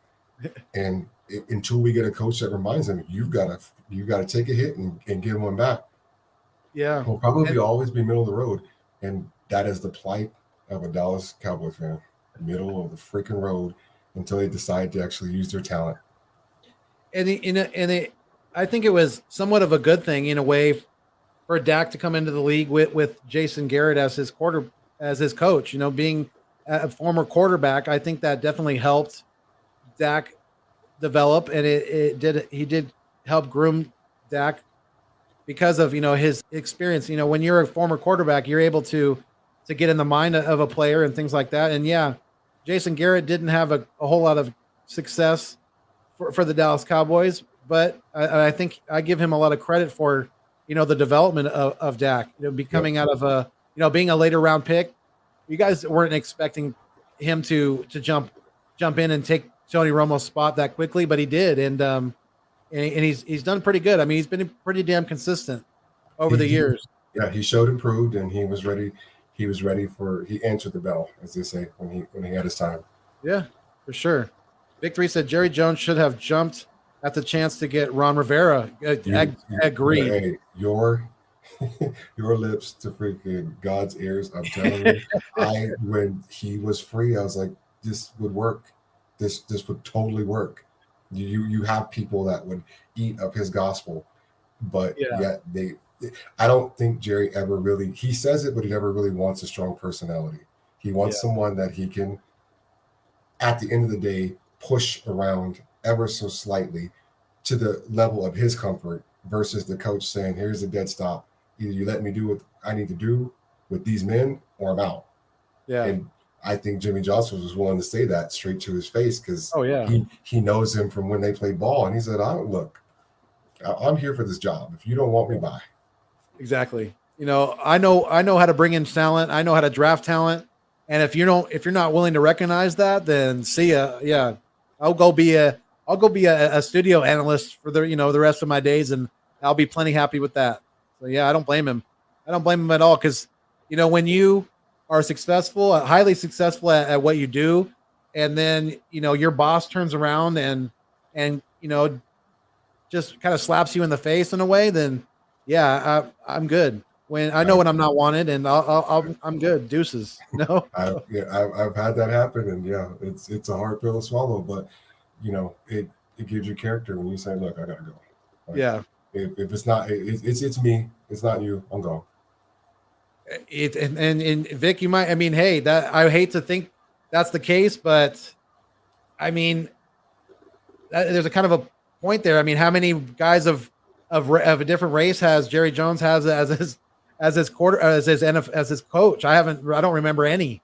You go back to Landry, White. You go Jimmy Johnson, White. I mean, on and on and on. So, yeah, definitely he could have a point there. What do you think, Daryl, about that? I definitely think that he has a certain way of viewing his organization and the way that he sets it up. I guess it's one of those he with the goal that rules, and he uses people. I mean, he has people of color throughout his organization, so it's not like he's that apparent with it, but definitely closer. Yeah, you said closer to the big levels of the hierarchy. He might have a certain view of who he wants to hire, and if race is a dividing factor, it's just against his, or that's just his detriment. Yeah. And Drew Johnson, shout out to you. He said, can't wait for football. Great show, fellas. It's almost midnight on the East Coast. So yeah, definitely. Actually, it's after midnight now on the East Coast. It's after 9 o'clock here on the West. So yeah, we're going to wrap this up here in a minute. But so Daryl, I really, really appreciate you being on with me tonight. This has been a lot of fun. We're going to do it again, once the season gets going and things like that. But do you have any questions for me before we get out of here, or any closing comments or anything like that? No, I appreciate it. It's fun to talk ball again. It's always a pleasure getting with you, brother. Always a pleasure. Definitely. Your subscribers have been very civil. I appreciate y'all. I know y'all could have filleted me, but you guys have been nice. It's been good talking and just getting it out. Like you said, airing it out, getting some information. You're definitely on your game. You're pulling a lot of stats for your team. You're watching with a close eye. I wish you guys well.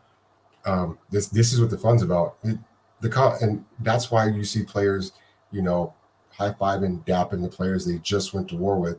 It's not so much that the competition has to be so divided that I can't even talk to you. It's the rivalry that brings out the competition. And you want to see what good comes out of that purity of competition. So one of the last things we have that can't be tainted, that we allow to be tainted. It still has a level of purity. When they line up on there, I don't care if you have steroids or not. If I get a good square up on you, I'm gonna knock your block off. And you love to see that because it gives us something. It gives us something to go for. Absolutely, yeah, and shout out to everybody that was in the live stream tonight. Thank you guys all so much for being a part of the show. All the comments, thank you very much. And yeah, I knew because that you're not a crazy, outlandish, nonsensible thinking Cowboy fan. I knew you wouldn't get filleted too bad on here tonight, so I'm glad it worked out. I'm glad that we were able to get you on so we can so everybody could hear what I knew that you would bring to the table, and that's some really good, solid Cowboys NFC East talk and NFL talk in general. So yeah, this has been a lot of fun, Daryl. Been much appreciated to have you on tonight, and yeah, we're gonna do this again real soon, my brother. Definitely. All right, man. All right, so yeah. So until next time, everybody. As always, we fly until we die. Stay mean, stay green. Thanks for viewing me on your screen, and most importantly, as always, keep it fuego. Peace, y'all.